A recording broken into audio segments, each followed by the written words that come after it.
Hey, everybody, and welcome to the big episode of STARJUMP Shipyard. It is November 20th, the 20th, right? It's the 20th, the start of IAE, the kickoff, the big event of the year. Um, I'm sure all of you have been checking stuff out all day, purchasing ships, rearranging your hangars. I was originally planning on doing this earlier in the day so that we could sort of react to a lot of that stuff, but I felt like it was maybe a good idea to wait till tonight where we could sort of let the dust settle, talk about some of this stuff with a clear head and all that kind of good stuff. We do have a lot of giveaways. We're going to get to all that, but I want to start properly by introducing our guest tonight.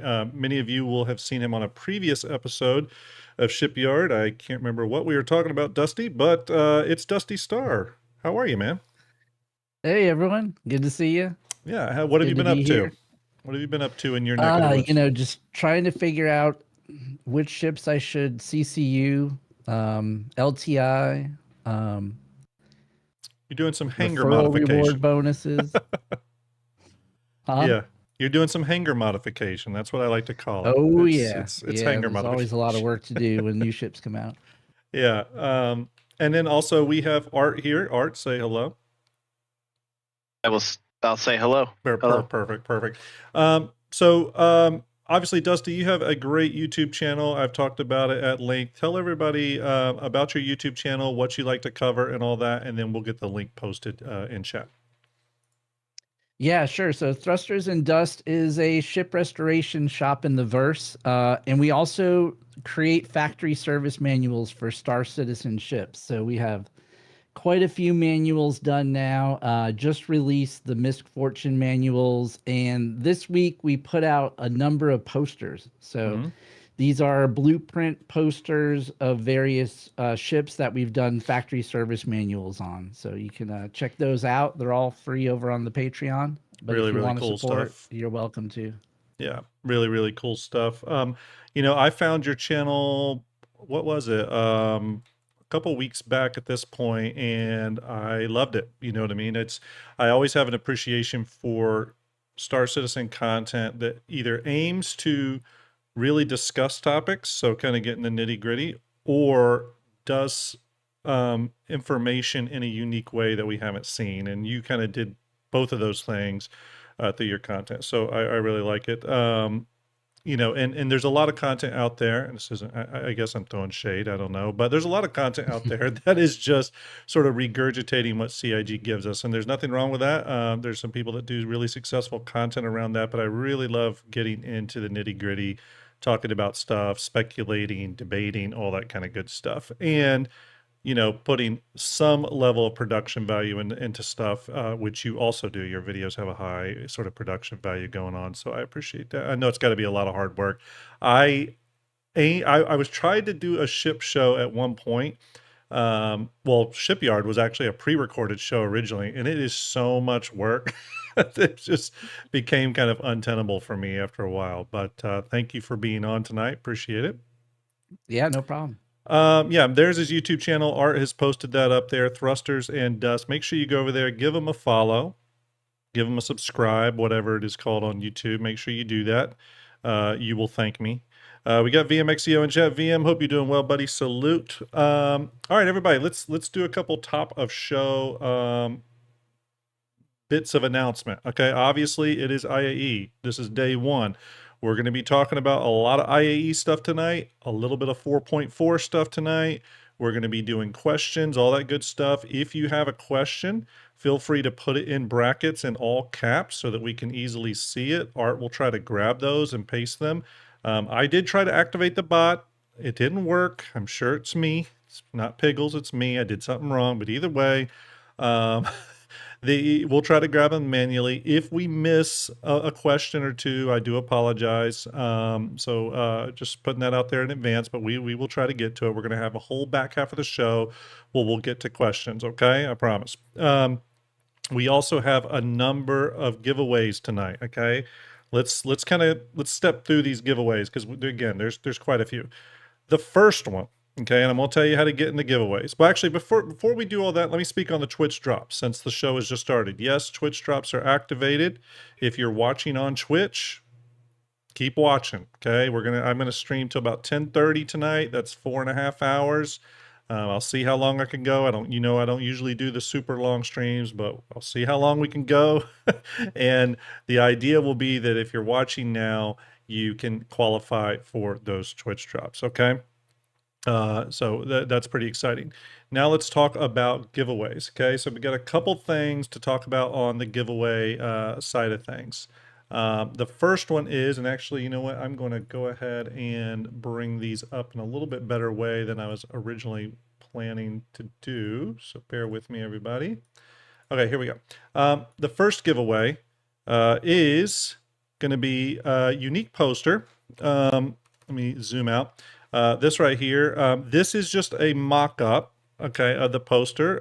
Once I get the final render of the RSI Perseus from VMXCO, which will be in some time, he is working on it. I will update the art here, and then you can have a chance to win this tonight. This is a real poster, 24 by 36 inches, printed on really high quality paper. It's glossy, all that good stuff that will go out to you. I did one of these for the RSI Polaris when it released, and it just felt right to do one for the Perseus. Okay, so these are big. These are like full-on wall posters, and I use Printful, so the paper quality is really nice. So. I did see a compliment come through a second ago about supporting thrusters and dust. Absolutely, dude. You know, here's the thing. I was supported when I was getting started. I like the support content I like as well. And what you start to learn after a while is it's kind of it's an ecosystem. You know what I mean?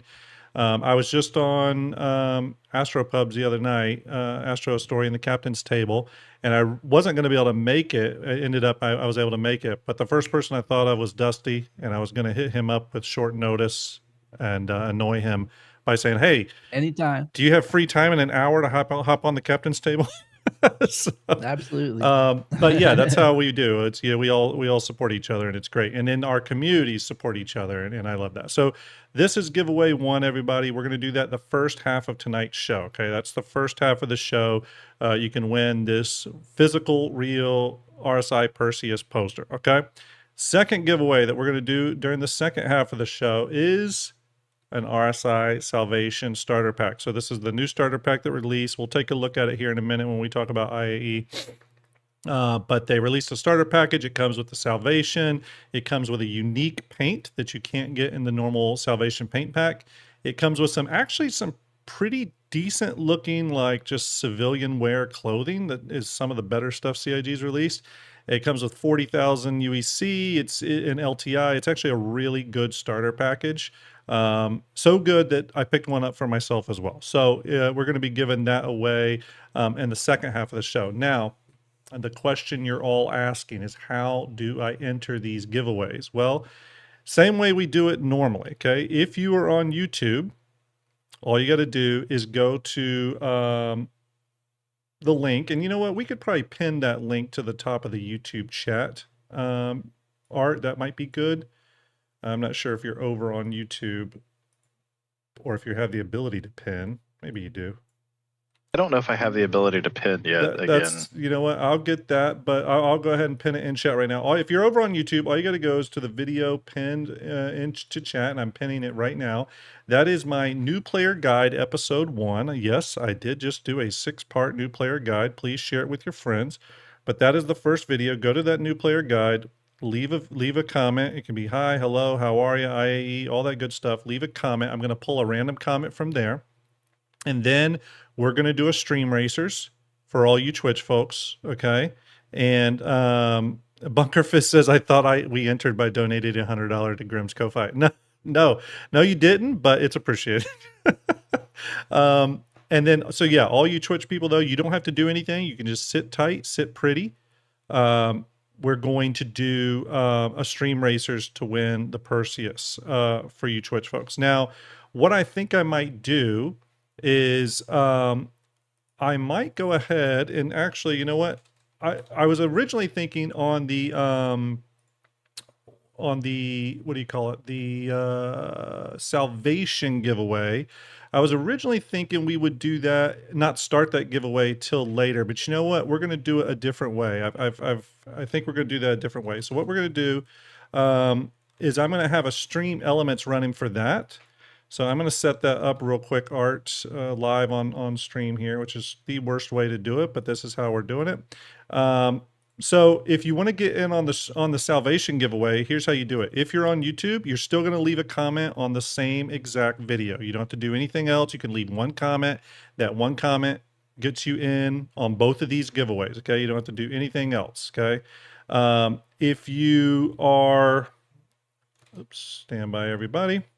If you are on Twitch though and you want to get on the salvation giveaway, all you need to do is hit exclamation ticket. Okay, exclamation ticket or exclamation ticket 5, and that will get you your maximum 5 tickets. But go ahead and get in on that if you want. Maybe someone can test it by doing oh, you know what, wait a minute, I got to close the giveaway. I didn't set it up right. Just a minute, we got to redo it, everybody. We got to redo it because I messed up. Let me clone it. I forgot to put the confirmation message in there. Here we go. Okay, stand by. We're going to give everyone their first ticket for free, by the way. Actually, no, I can't do that. All right, here we go. Restarting. Good luck, everybody. Now you can re-enter. Do exclamation ticket or exclamation ticket 5 will get you in on the RSI Salvation drawing. Okay, so one more time, and that way if anyone piles into chat, you can remind them. If you're on YouTube, you can get in on either the poster giveaway or the salvation giveaway by just leaving a comment on the link pinned to the top of chat. Very simple. If you're on Twitch, if you want to be get a chance to win the poster, we're going to do a stream racers. And if you want to win the salvation, you just do exclamation ticket. Okay, and that gets you in on that. Hopefully that makes sense. Okay, last but not least, we can't move on without talking about the other thing, which is the big giveaway, that is going on currently that we'll do on December 2nd, and that is the big giant Perseus giveaway. I know you all know about it. I've talked about it a lot. Here is the QR code you can scan to get in on that. If you haven't already entered, you can also follow the Gleam link pinned, or did I just put in the chat? Follow that Gleam link. You can enter to win on December 2nd. We're going to do another big, long IAE wrap-up stream where we give away a Perseus gunship. That's a lot. That's a lot to get through right now, is all the giveaway stuff. but we got to talk about good prizes. Good luck, everybody. I hope you win. Yes. Good luck, everyone. It's going to be a good show tonight. That's really sweet of you to say. I'm not eligible, but I appreciate the well thing, the heartfelt option there for you, Bessie. I appreciate that. Grim is going to take care of Art somehow very soon for all the help. You already took care of me. What are you talking about? Well, yeah, we'll talk about that. We're getting to the Perseus soon. Yeah, absolutely. Okay. Real quick here, I did want to pull up one other thing though. As you all know, I will be sort of on vacation with my wife during most of IAE, but she's been nice enough to be cool with me streaming some. So from a schedule standpoint, my plan is, obviously we're doing the Shipyard now, November 20th. This is RSI Day. We got the Perseus giveaway, the Salvation giveaway going on, the poster giveaway. On Drake Day, I'm going to stream that night. Okay. I'll be doing a Shipyard episode talking all about Drake. You know I'm going to talk about Drake. And CIG has provided me with a Drake clipper to give away on Drake night. So I'll be giving away a clipper. And then I'll be doing a stream on Kruger Day, a stream on Aegis Day, and then obviously the big wrap-up STARJUMP Station episode on December 2nd where we give away the Perseus. Okay. Are we ready to dive in? I think we went through enough. We talked about the giveaways. We talked about upcoming shows. We've talked about our amazing guest hanging out with us tonight. I think it's time to jump in and talk IAE. We do have a bunch of people watching tonight, 141 over on Twitch and 92 over on YouTube. I may have screwed YouTube up by not getting the notification thing activated earlier in the day, but lessons learned. All right, let's talk about it. Let's start on the main expo page here. I'm going to swing over. First off, I guess I'll ask this right from the jump. Dusty, is this your first IAE, or have you been through a lot of IAEs at this point?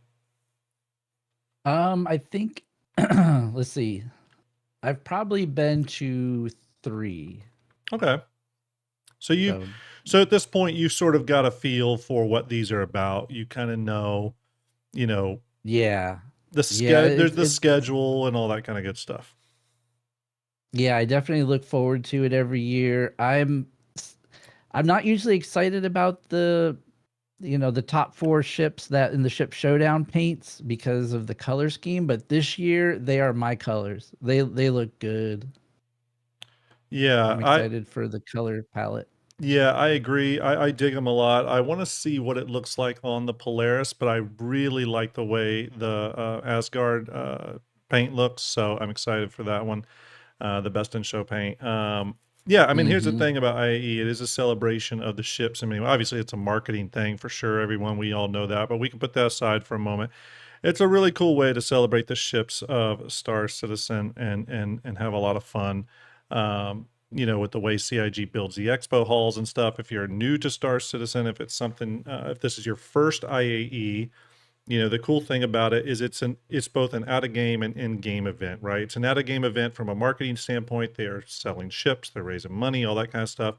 And from an in game standpoint, they really dress it up, put it in game, put it in, a convention center with all the ships on show. So it's a pretty cool thing if you, like I said, if you've never experienced one before. I know the first time I went to, I think it was an IAE or was Invictus. No, it was IAE because I came in before Invictus started. And it was just a cool event. I just love the fact that they sort of got it in game in that way and represented things in a really cool way. So obviously, there's a couple of big things to cover with IAE. The first is that there is a free fly going on during IAE. Okay.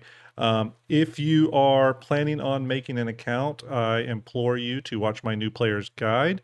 Use a STARJUMP referral code if you want to. That'd be great. But mainly, or use your own referral code. Use your friend's referral code. Whatever. Do what you got to do. But make sure you check out the new player guide.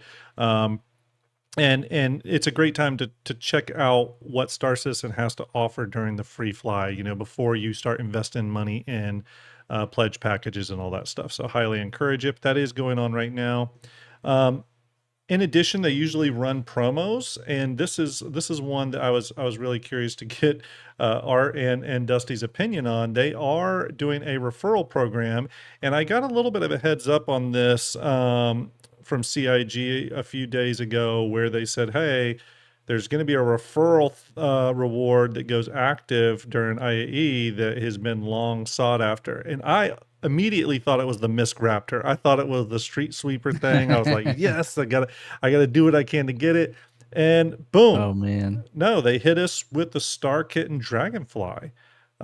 Pretty unexpected. This is one of the rarest sort of things in the game. As a matter of fact, I don't think I've ever seen one in game. And there's obviously the racing Star Kitten suit. Now, before I get y'all's opinion on this, there's a little bit of controversy with this, and it's with this graphic right here. If you look carefully,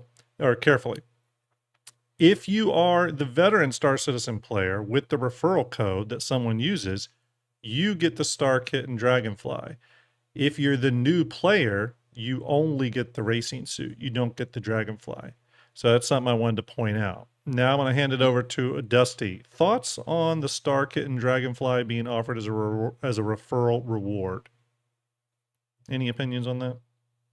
I think it's a unique opportunity for someone like me who's new to the game to get access to something rare.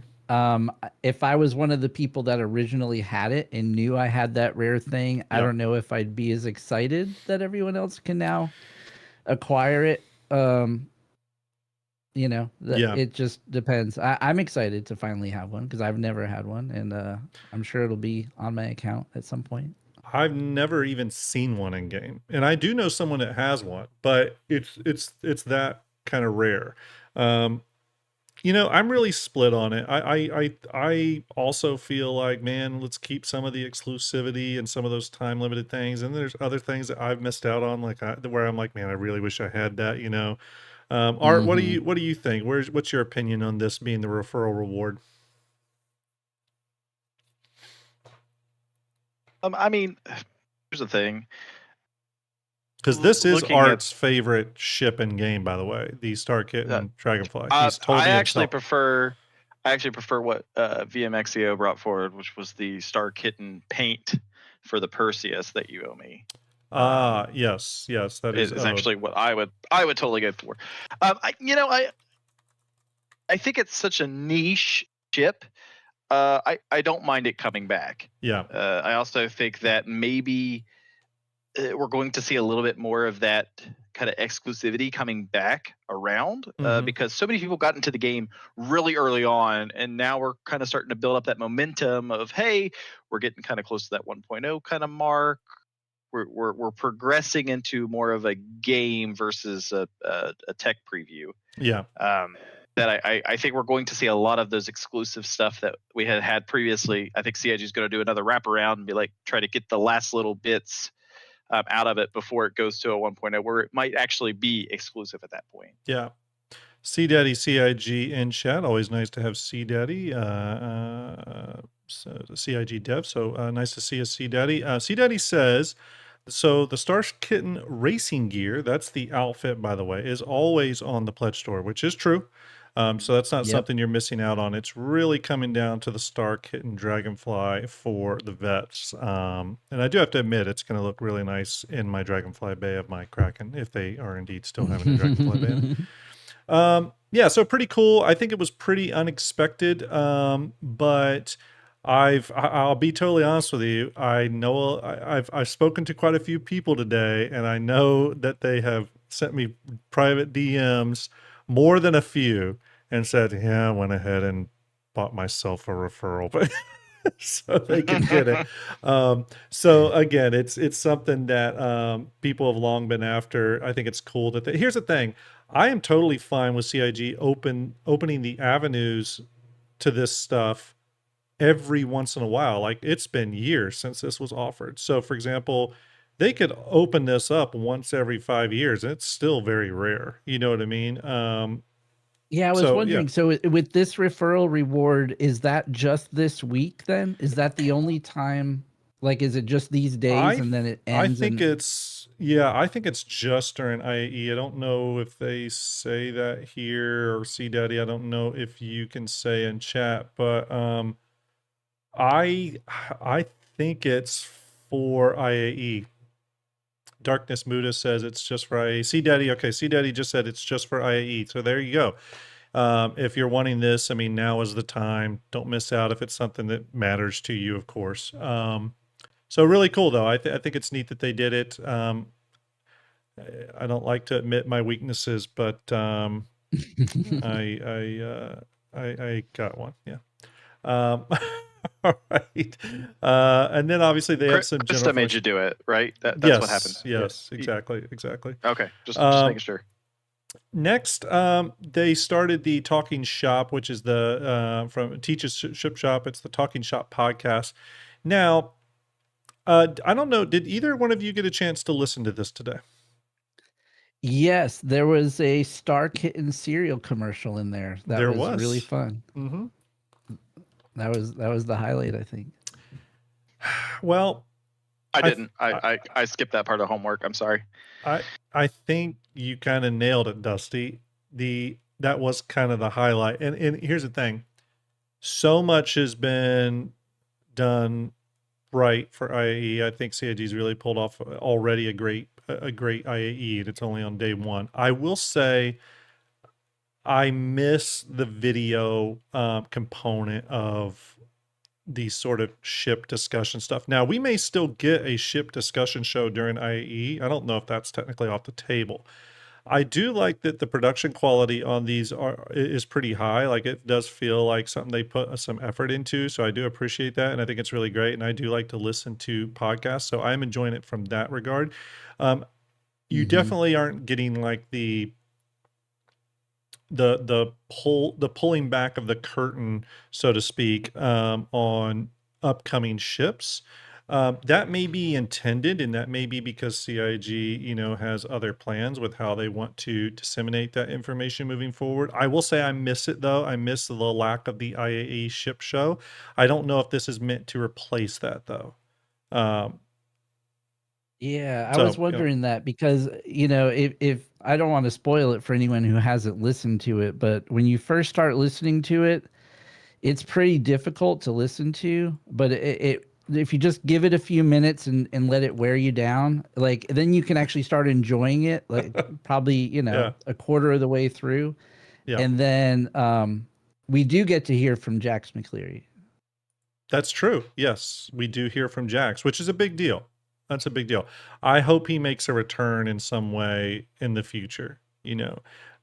Yeah, definitely. I partially think the reason we don't have any Jax representation, and we haven't for a while, is because of this Squadron 42 crunch.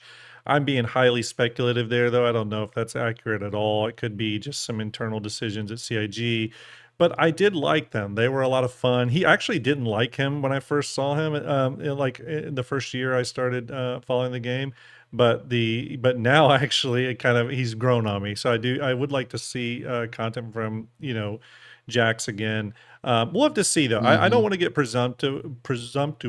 I can't say that word, but you know what I'm trying to say, and think that there's like not anything coming in regards to like a ship discussion show for IAE that could come. It could come next week, for example.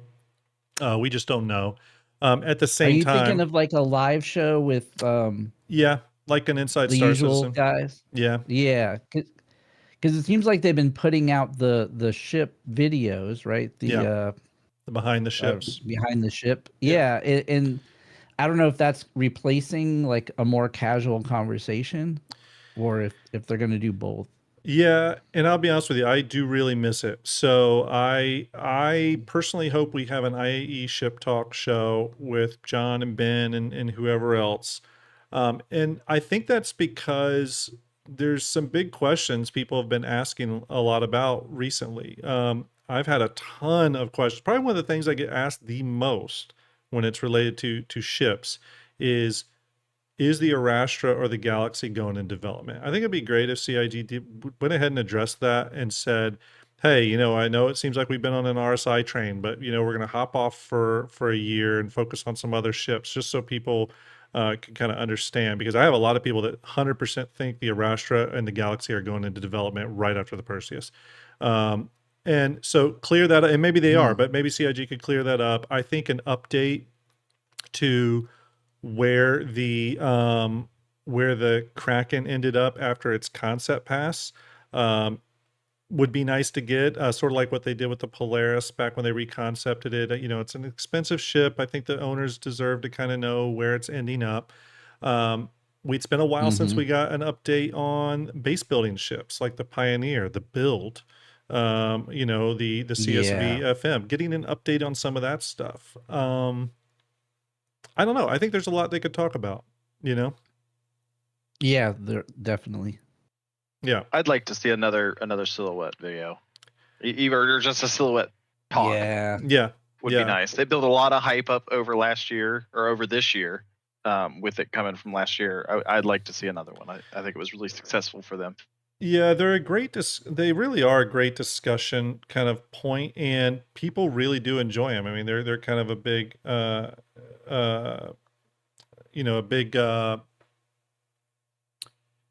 a big conversation generator. You know what I mean? And I think that is important. So, quick, everyone. Sorry, I just had a message from work. So yeah, I don't know. We'll see where it goes. Give it a listen if you haven't, though. It is kind of fun. Obviously, the Twitch drops are activated. So if you are watching this, you will be able to earn your Twitch drops. And then there are a couple of patch starter packs and bundles that are I definitely worth talking about. The first one is the Salvager IAE starter pack that does come with a RSI Salvation, and then comes with a host of other things. Obviously, the game, the Vespid paint, which is unique, a couple of pieces of clothing that are actually pretty nice when you look at the imagery for them, 40,000 UEC. And LTI. So it's a really good deal for $63. We are giving one of those away. So remember, if you want to get in on that, if you're on YouTube, you just need to leave a comment pinned to the top to the link pinned to the top of chat, if I can talk. And if you're on Twitch, just do exclamation ticket to get in on that. Okay, but that is for Salvation IAE starter pack.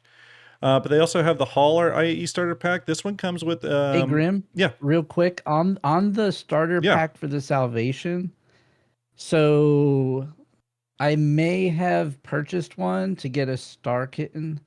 Um, when I logged on to that account, I had the Salvation and an Intrepid in my hangar, and I don't know why.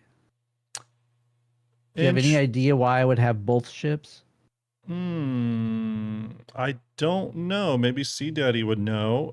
Maybe it's and by the way, thank you for all the nice compliments in chat, everyone. I don't. Oh, so the Intrepid's the free fly ship, so everyone's getting one of those. Oh, okay. Gotcha. Gotcha. Okay, so that's okay. So they just put it in your hangar. Yeah, it comes in your hangar, and everyone gets a chance to use that and try it out, which makes sense because obviously we have the starter pack, and also they've got the download bundles for this one that are really cool, and they're Intrepid based.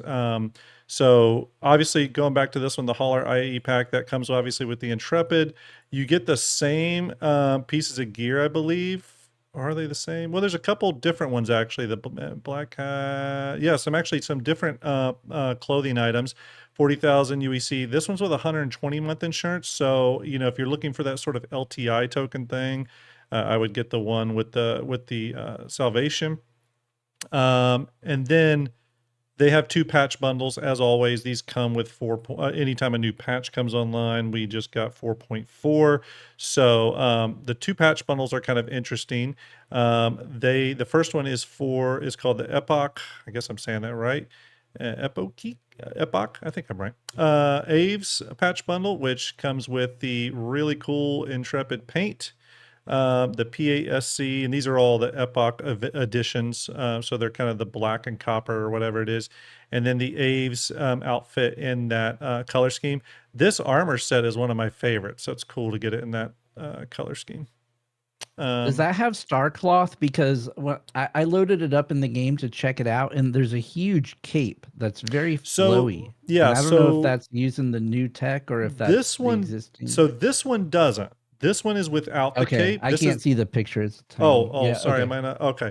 Yeah. So no this worries. is just the Aves. And now the next one, and I should be sharing in Discord, Yeah, I by see the way, now. if you want. I had to blow it up a little bit. Now the Epoch Dust Devil, that one does have the cape. I do have that one in That's game and the checked it one. out. Yeah, it's got the star cloth. It's actually pretty cool. It feels like heavy, like velvet. So it's kind of cool.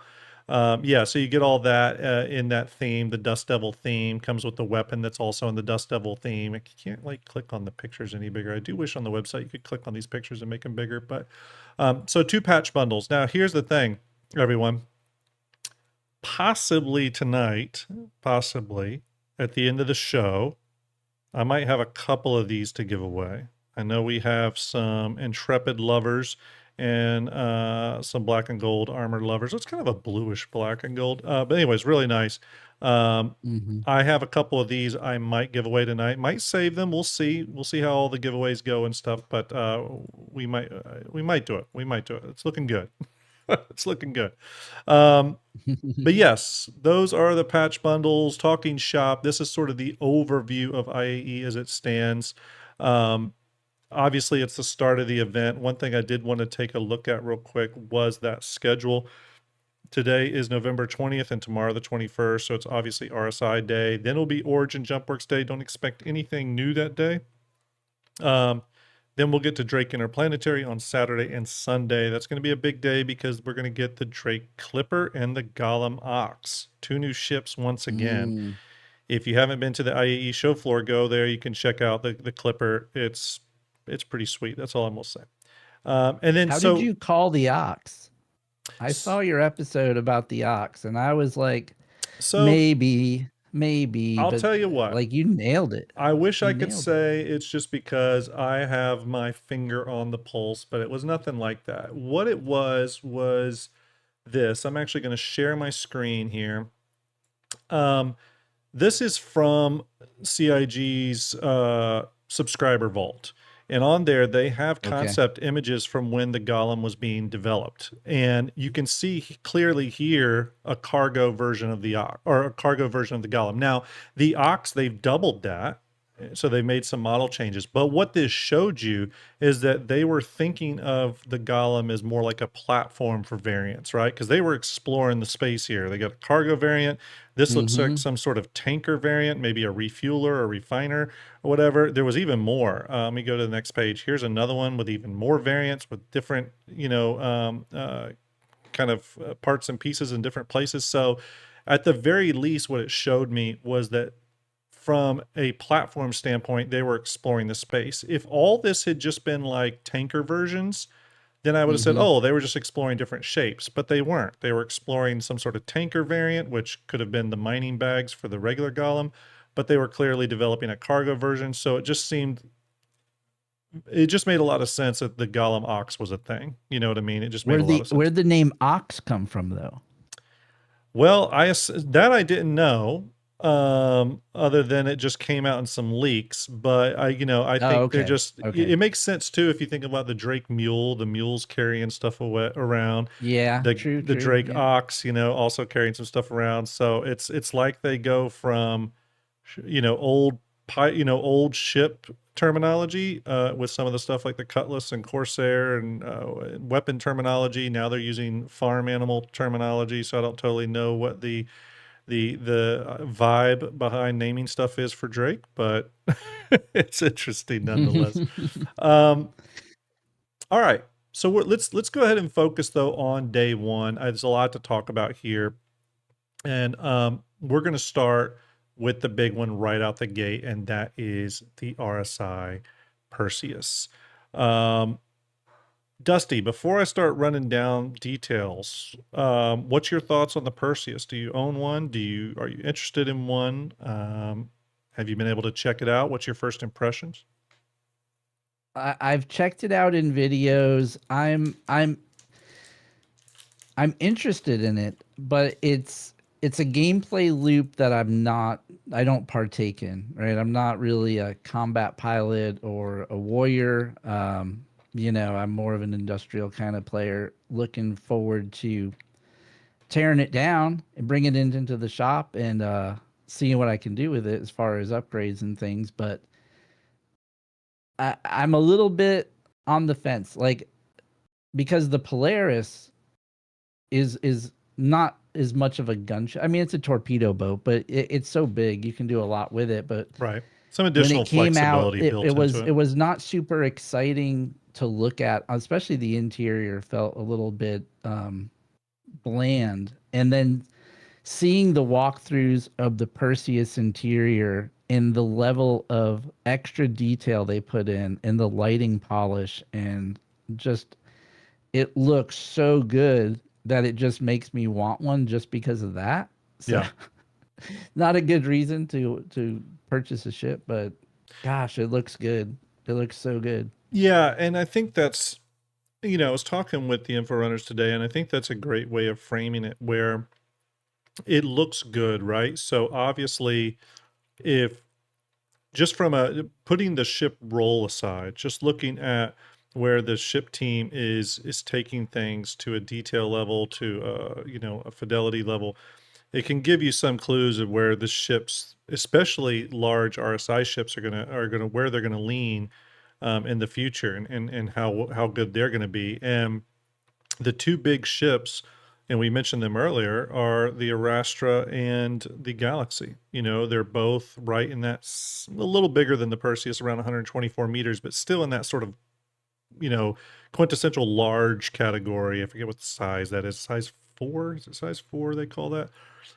Either way, it's right in that category of ship size. So you would assume that a lot of the lessons learned on the Perseus, a lot of the design nuances, the functionality nuances and stuff, are going to come over into those two ships. Two ships that are, for the most part, civilian industrial focus ships. Arastra with its mining, and then obviously Galaxy would end up being a modular ship that can do multiple roles.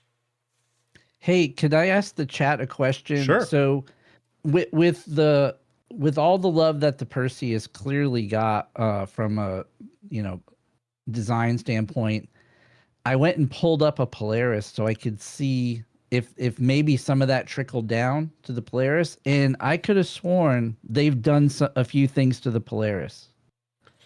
Like the elevator lights look different. I noticed some blue striping on walls.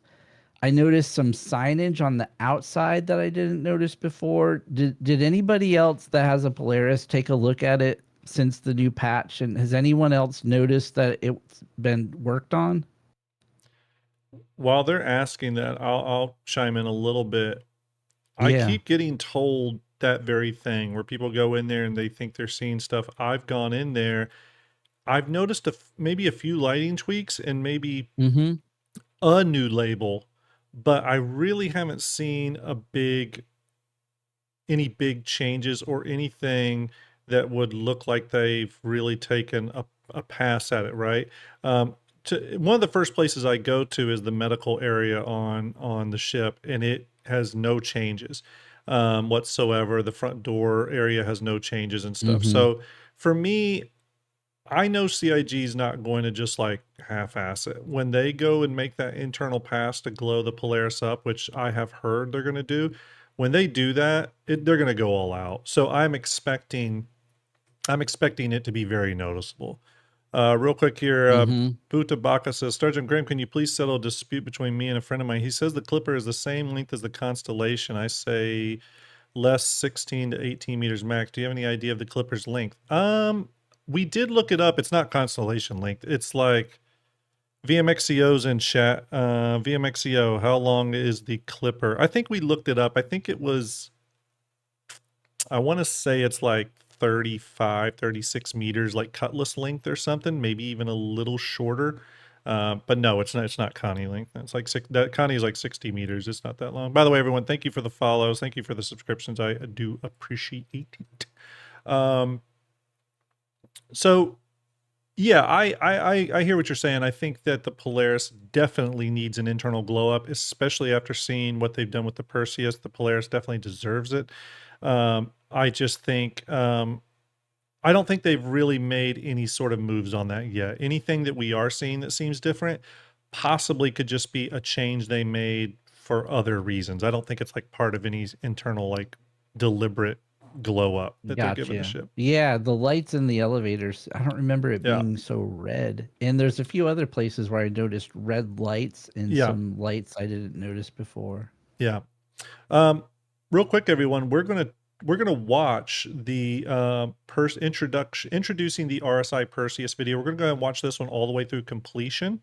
We probably will watch the behind the ships episode where we pause and stuff throughout to discuss things. But for this first video introducing the RSI Perseus, we're just gonna watch it and all enjoy it. I do have the sound up. The sound isn't like super loud for these videos because I have people turned down in OBS. I'll try to pull it back up, but just bear with me on that. Here we go.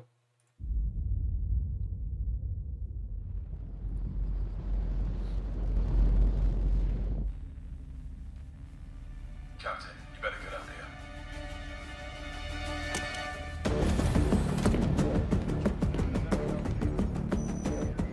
We're picking up a distress call.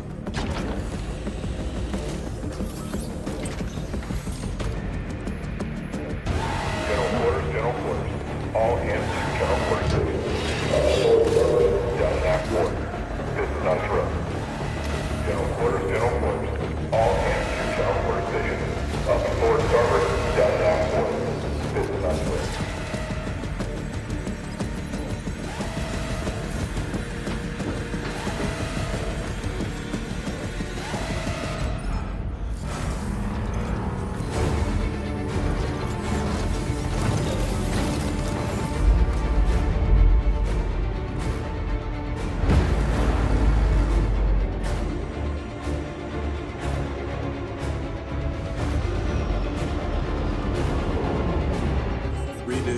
Multiple contacts.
Oh boy.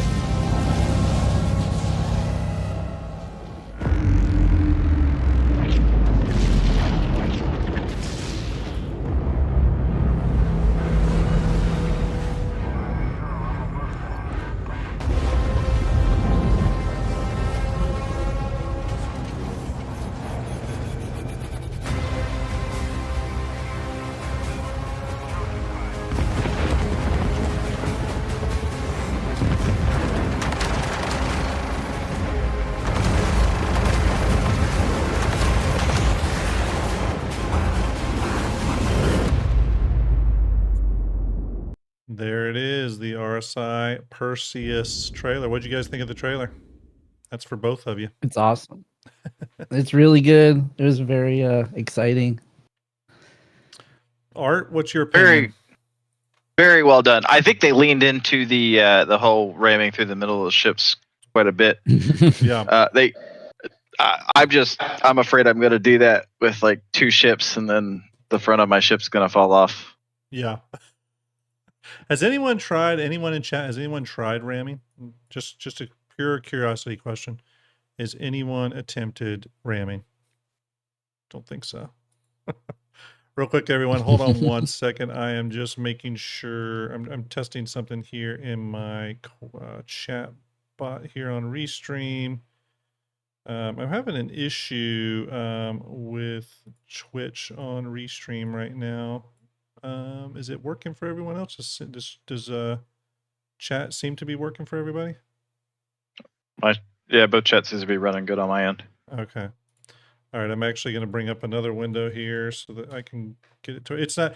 What's happened is the chat that is embedded in the chat that's embedded in my OBS is like stopped working, which is always a pain in the ass because that's how I keep track of things. So I'm gonna test it here, everyone. Bear with me. I appreciate you all hanging on for a minute. I started the bot. All right, the bot is working. The bot is working. Piggles, the bot is working. I don't know if you're live. So Art, the bot on Starstream should be working now. Okay. Just FYI. Okay, let's continue on. Most of everything has stayed the same with the Perseus, except for a few obvious changes that I think we're all pretty aware of. First and foremost, the 2 primary turrets, the big man turrets, originally being dual size 7s, are now clearly dual size 8s. Specifically, they're called the Medusa dual size 8 cannons. 2 of those on the nose, 2 of them on the underside rear. Those also come with 2 size 3 turrets mounted right above the main guns. For anyone that's been in game and checked those out, they're pretty cool. You can either put them on the same weapon group or separate weapon groups, so you can kind of switch between shooting the big guns or using the smaller size 3s for fighters. In addition, you can alternate the firing mode of the main guns to either fire together or to kind of go in a staggered fire format, which is really nice because it kind of keeps your rate of fire up. It's pretty cool. These main guns, you definitely have to sort of lead the target with. The rounds fire pretty slow, so you have to lead the target. But much like a lot of other ships that have big guns, if you do make contact, then you're going to inflict some damage. Ship comes with 6 PDTs, so point defense turrets located throughout the ship. And it also has 2 size 3 remote turrets. And then it also retained, I'll move it up here, it retained its 20 size 5 torpedoes. Okay, 20 size 5 torpedoes. A lot of, the torpedoes is one aspect of the ship that a lot of people actually kind of forgot about or forgot that was part of its armament. And the funny thing is, now that the ship is flight ready, I'm seeing a lot of people comment about how much they, are in love with the torpedoes on the ship. So again, some more really cool imagery. I mean, they knocked it out of the park. I do want to talk about the look of the Perseus here in just a second, but I want to continue on down to some of the specifics before we kind of give our all three of us give our opinions on the ship. Obviously, the ship has all the stuff listed originally in the concept. It has a captain's quarters, has a mess hall, crew quarters, engineering area, area for torpedoes and weapons ordnance, etc. It has the cargo hold. Now, there has been changes to some of that stuff, which we'll go into, but it does have all those things, right? The ship, you can see here, is 100 meters long, 56 meters wide, 22 meters high. So a lot of people were thinking the ship grew to 125 meters. That is not the case. And I said this a few times, I felt pretty confident it was going to stay at its size. And that had a lot to do with it being a modern concept and built to metric. I'm trying to think. Oh, yeah. So originally, I think the crew count was listed as 4 to 6. So they're now listing that as 7. So a slight adjustment to that, but still overall a pretty efficient crew size for this ship. I think the 7 crew members is accounting for things like engineering and stuff. Dusty, I don't know what you think about that, but obviously a lot of ships that, especially older concepts, take like the Kraken or the, the Crucible or something like that. Their listed crew sizes are so tricky now because you have to put it, you have to think about those crew sizes within the paradigm of a world with engineering, right? And the uptick on that. And we just saw that engineering is tentatively scheduled to go live with 4.5, which is the December patch. So I hand that question over to you. What's your thoughts on real quick? And I know this is a slight aside, but we're talking about it in reference to the crew count on the Perseus here. What's your thinking on engineering and how it'll affect crew sizes in general across ships? I think crew sizes need to increase. It takes a long time to repair the components. I was in the tech preview playing with it, and repairing components isn't instant, right? And so if you're in the heat of battle and you've got somebody running around, and some of the ships, you've got components scattered in different areas. I just don't know how you're going to get away with not having multiple engineers on board a ship, especially and anyone who's looked through the Perseus, and there's other ships that have this too. When you look through them, the components are spread all throughout the ship. So if you have one engineer on even a large ship, because the Perseus isn't even a capital, it's a large ship. That person's, if you just have one, they're running all over this ship. I mean, they're going to be, they're going to be very active. You can totally see a situation where you want a minimum of 2 engineers on a ship, especially if you're in a situation where a battle's going on.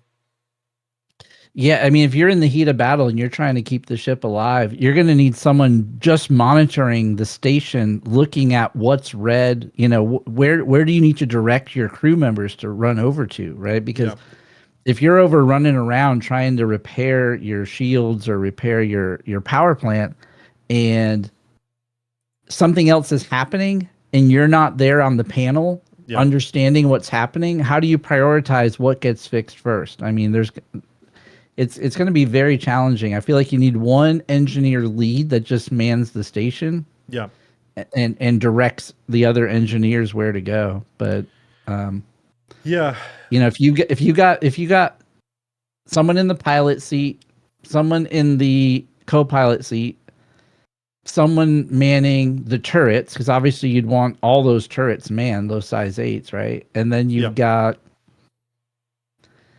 you're going to need someone at the torpedo station potentially. You're going to want somebody maybe loading, stock the torpedoes from the cargo bay into the torpedo rack so that you can keep in the fight. And then also you're going to want an engineer lead and maybe a couple of crew engineers that are making sure everything's staying alive. Yeah. It's growing pretty quick. I just don't know when they finally tune engineering. I don't know how long component repair is going to take, right? I just know what we saw in the tech preview. Well, Art, let me ask you that. You are someone that runs with an org. Maybe you want to pimp your org real quick, but you run with an org that does a lot of large fleet combat. scenarios. Maybe you can speak a little bit to sort of the crew counts. I mean, when you go out now, we don't have engineering yet, but when you go out now, how do you imagine that's going to be different when engineering comes on as soon as December? Well, I mean, as of right now, a lot of the stuff, and this comes from PvP scrimmages with orgs that we've set up, and we set up very particular things of either so many different ships, but we also specify on how many crew members we can have. And so right now, a lot of it of the interactions we've had. Now, granted, we haven't been doing much in the last month or so, but what we were doing, a lot of it was skeleton crew.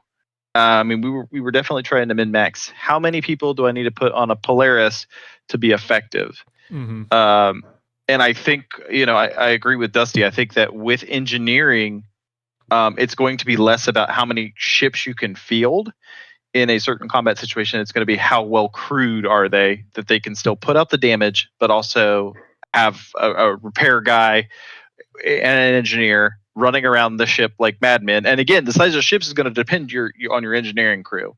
Yeah. I mean, something like a Perseus, yeah, we could argue one or two. Depends on whether or not the captain. I mean, the captain maybe actually be able, or the pilot or co-pilot may be able to access those engineering MFDs to some form or fashion. I haven't actually got in there to look at it to be sure. Yeah. Or whether or not it's all tied to engineering specific. But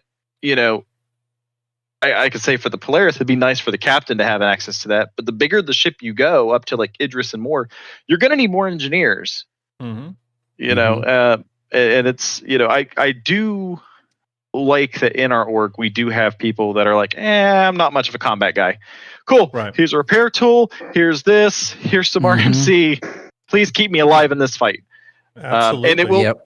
It will turn the tide of battle. We have seen it time and time again in our scrimmages. We went from, it was a standard crew thing where, we had like maybe one guy carry a repair tool around, to now it's a standard that everybody carries the multi-tool with a repair option as well as a tractor beam option.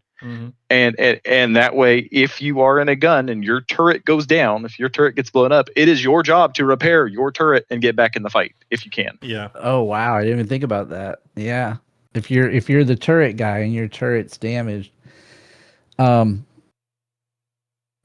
is it possible to shoot the turret gunner from the outside, or is he pretty protected?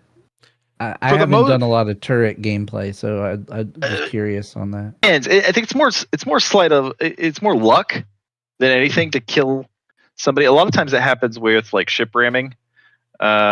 We've seen some of our guys before, like it's one of those last ditch issues where I've seen. Now, granted, this was months ago, but I see one of our guys in our org who brought out a hammerhead. He rammed a Polaris. The hammerhead ended up exploding after that happened, but it actually threw the bodies of the guys and killed, a couple of the guys that were in the turrets. Yeah. So it's possible, but a lot of these bigger ships too, they have the med beds. So the guy's coming back. And at that point, hey, go get your stuff. This is what we're doing. Start repairing your stuff. And real quick, everyone, you can, the bot is running. Thank you very much, Piggles. Everyone give Piggles an 07 for rocking this awesome bot that he's created, and still working on it, but it works really good. If you do question in brackets or just do the word question, it will pick it up. The second half of the show, so starting in about an hour-ish, we'll start answering questions, okay? We are banking them, though, okay? So you can ask those questions. Again, big shout-out to Piggles for that. There was one thing I wanted to go back to on that video. Yep. Well, actually, two things. One, first of all, everybody was wearing the Paladin Gunner armor, which I thought was awesome. I noticed that, but we'll say something about that in a minute, but keep going. And then the other one was the incursion by the Vandul was... Super cool. I'm curious if that's a hint from CIG that that's what's coming, and the fact that it's coming with, it was a capital class ship. It wasn't just fighters showing up like we had before with pirates and stuff like that. So that is, if you go back to SitCon and watch that tactical fleet battles, that is that ship. That ship is going to be part of that instance scenario, which means it's probably going to be something you experienced before I do, Art, which is I'll bring you along. I appreciate that. Instant fleet battle, and supposedly, I think when you get to the end, that's sort of the boss fight. Is you're going to essentially the Vandal Mauler, which is what that ship is. It's the Mauler, is going to come into the fray. I'm going to go full speculation here for a minute, everyone. The last we heard about the Mauler, or the last imagery I saw on it, it was like a destroyer class vessel. So it was around like the 400, like javelin size, like 480 meters. It could be bigger. I don't know, but where I'm going Holy with that cow. is it's a big ship. That is like, it's a Vandal capital ship. It's not kingship size, it's not 2,000 meters long. But, and if you go back and watch the Squadron 42 gameplay, the Mauler does look small next to the kingship, but it is a full on big capital ship. It's, it's a listed as a destroyer. As a matter of fact, I think the last time I saw something on it, it was much bigger than an Idris, like 2 or 3 times bigger than an Idris. So we'll see if that's still the case. Is that coming in the PU? Yeah, that'll come in the PU. In Nyx, you think? It'll come in Nyx. That's going to be part of those tactical fleet battles, which are the instanced battle operations. Thanks, son. The instance battle, sort of the instanced fleet battle scenarios that they're doing. Another thing about that is, and see Daddy maybe shaking his head thinking how wrong I am, but you know how they're bringing on the repair, rearm, and refuel gameplay for capital ships? So if you have an Idris, you're going to be able to repair and refuel fighters. I think the sole reason that features in development and coming is for those instance battles, because when you're in those instance battles with a fighter, you're not going to be able to fly back to Levski and refuel. You're in an instanced closed off scenario. You are going to need somewhere to land and rearm. And that also gives a reason for the Idris to be there, right?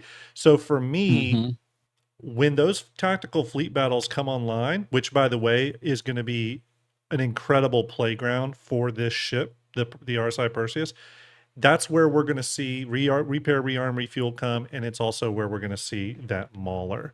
Again, Vandal Mauler. Not to get us too much off topic, but I see that. I was like, I have to bring that up. Yeah. Real quick, everyone, some of the paints here. CIG, I'm just going to go ahead and say this, knocked it out of the park with the paints for this ship. The Polaris, they did okay. I really like that one Polaris paint with the blue and yellow, I think. But Perseus, they went all out. They're incredible job on the paints for this. I think CIG should be proud of themselves on that. The factory standard paint looks fantabulous. And then if I I'll go just down the line here. Here's Resilient. Here's the Repute. Flintlock. Deadfire. Insight, which I'm going to go ahead and give my own grim backstory to this paint. If you watch the trailer, this is the paint that the Perseus has on when it rams the Caterpillar. You notice how the red is only on the front. And this is something Algrid said on InfoRunners today. But to me, this red is supposed to be the Caterpillar's blood as the Perseus rams it in the video. And the fact that it's called Insight means I think it's just going to incite some controversy. See, Daddy, I don't know if you can chime in on that, but that's my fan speculation on this paint.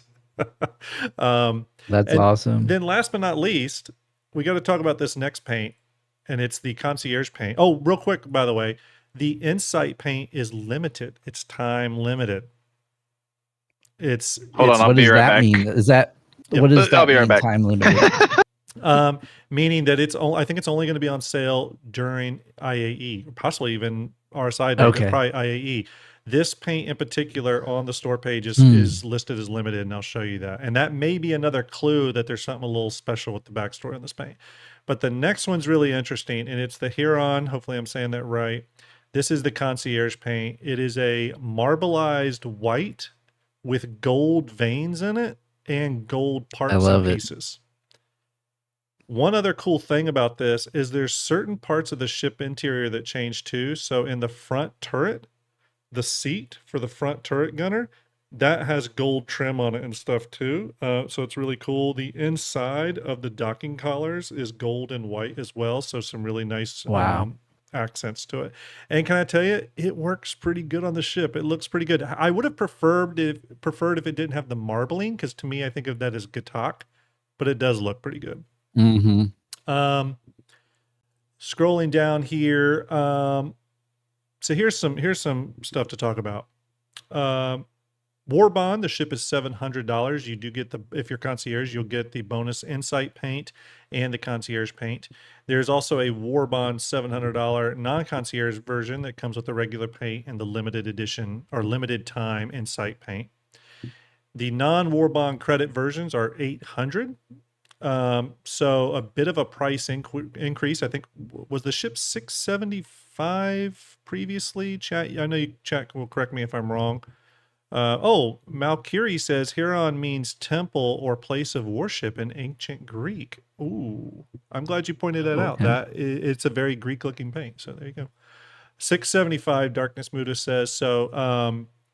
So it went up a good bit, but that was to be expected.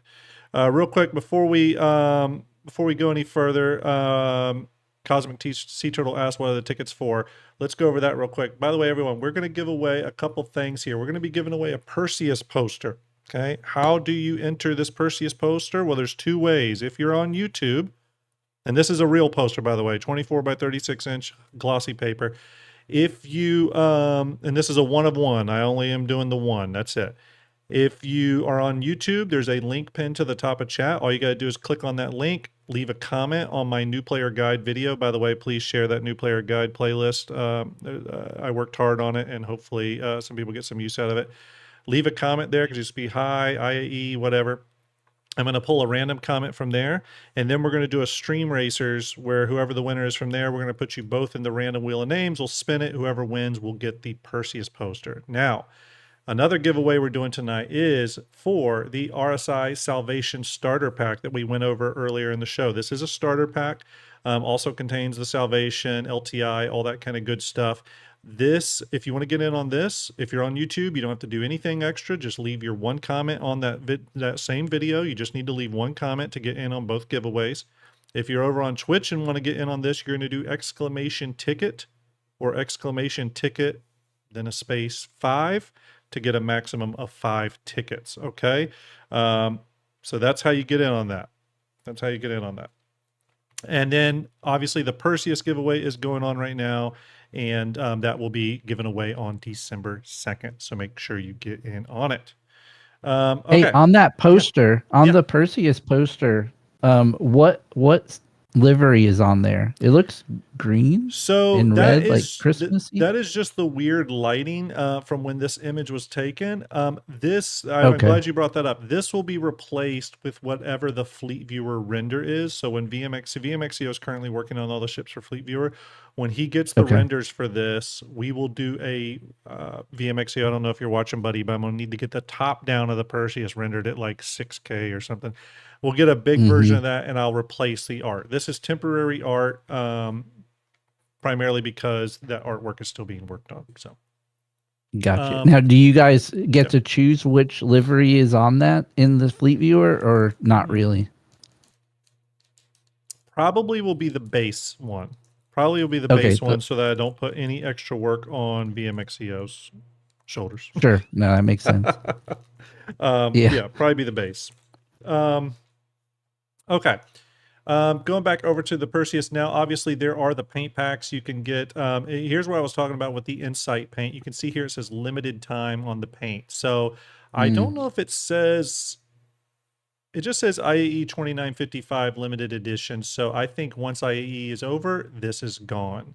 So if you're one of those people, maybe you're a content creator watching this stream or whatever, VMXEO said it'll be the Star Kitten livery applied to the Awesome. My hero. yeah, if I would say this, if you're someone though who wants to bank something that will probably be pretty valuable, buy yourself an Insight paint and just hang on to it. You'd be surprised at what people will pay for paints after the fact. When they're no longer I available. know what you mean. Yeah. And then obviously there is the other paint, which is the Thundercloud paint, which do I have a version of that? I do. I don't have one of those handy right now. Sorry. But yeah, there's the paint packs though. You can buy those and browse through those. And then obviously there is the War Bond upgrade path down here for the Perseus. No huge surprise, but there we go. A lot of people have been waiting on this ship. If you go back to the funding stuff for the funding tracker for Star Citizen, when the Perseus concept came out, was a huge spike. This is a popular one. You know what I mean? This is a popular ship. I did want to pull up one other image I thought was really cool. And oops, and my computer just did something I did not want it to do, so bear with me, everybody. It's misbehaving. It will be punished later. Okay, I want to bring up this image.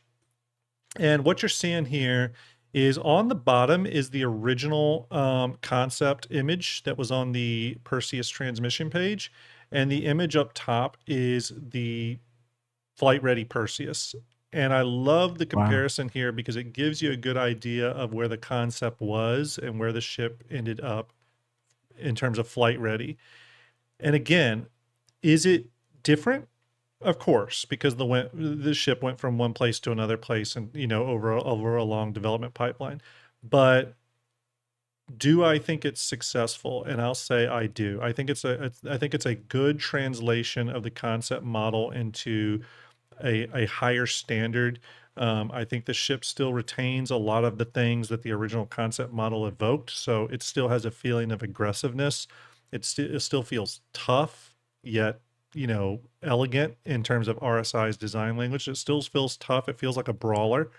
And then it didn't get chubby. It didn't get chubby. Yeah, it didn't gain any weight. So that's good. So I think, yeah, sometimes, you know, I've seen the ships I just remember seeing the Carrack in person, having never seen the original concept for the Carrack. And when I saw the original concept, I was like, what? It was so different. I was surprised. A pretty wild change. Yeah. It's a big change. And here's the thing. A lot of people will say, oh, I love the original concept of the Carrack. And when you go back and really look at that concept model, it is quite clear that would not have been up to snuff for modern Star Citizen in terms of just visual standards.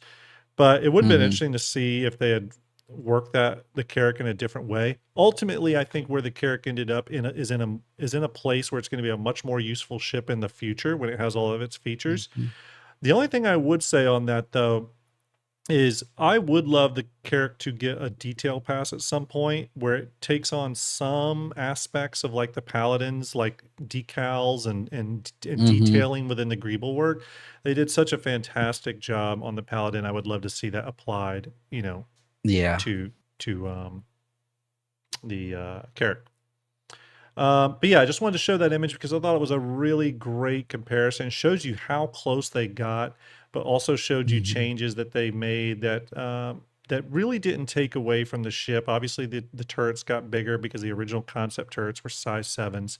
But I tell you, a lot of what we're seeing here is still 100% intact. And I think hats off to CIG for doing that. Because here's something everyone's got to remember. When these ships go into concept, usually a concept artist is working on them. A lot of times that concept artist is a freelancer. In the case of the Perseus, it was Gavin Rothery. But in other ships, it's been other freelancers. Sometimes it's internal people too, of course. There's always a collaboration there. But that concept work gets done, then this ship gets put on a shelf. They may not come back to it for a year, 2 years, 5 years, 8 years, whatever the case may be. And when they pick this back up, that's got to be a challenge to pick up something that was designed years ago. And now you have to still hit that, but also raise the bar, but make all those original backers, you know, happy. So that is a tough challenge. And I think CIG did a fantastic job and nailed it. So, okay.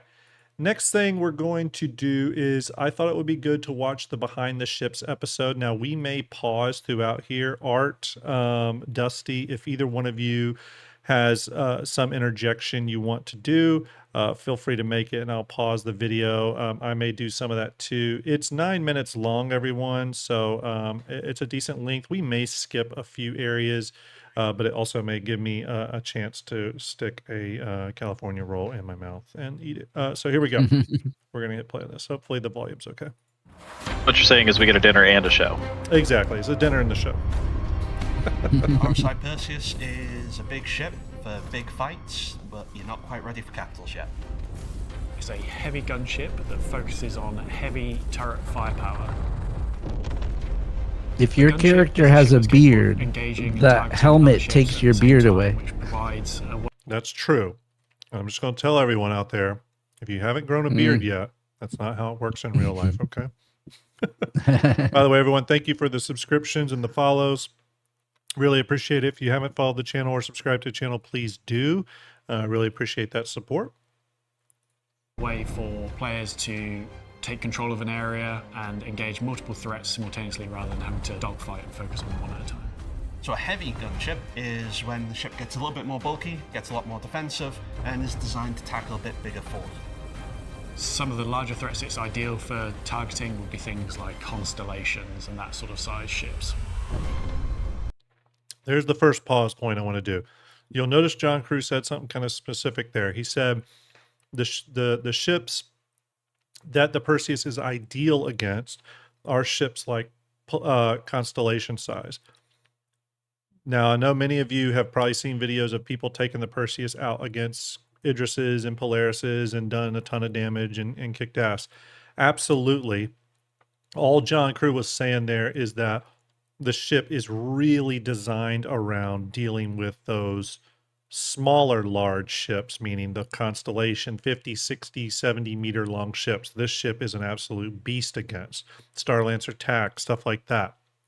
This ship is going to excel against ships of that size caliber, okay? If someone's out in a Paladin and you're out in a Perseus, they're in danger. You know what I mean? So the Perseus is really centered around that. Can it go up against larger? Sure. It's just going to have to, hit that anvil a lot harder and a lot more times than it does, a ship that's 60 meters long. So I was surprised by them selling it as a constellation killer because I don't know. I just thought it was going to be more a Polaris Idris killer. And maybe I didn't understand it, but I don't know. It just seemed like it was going to be a way to.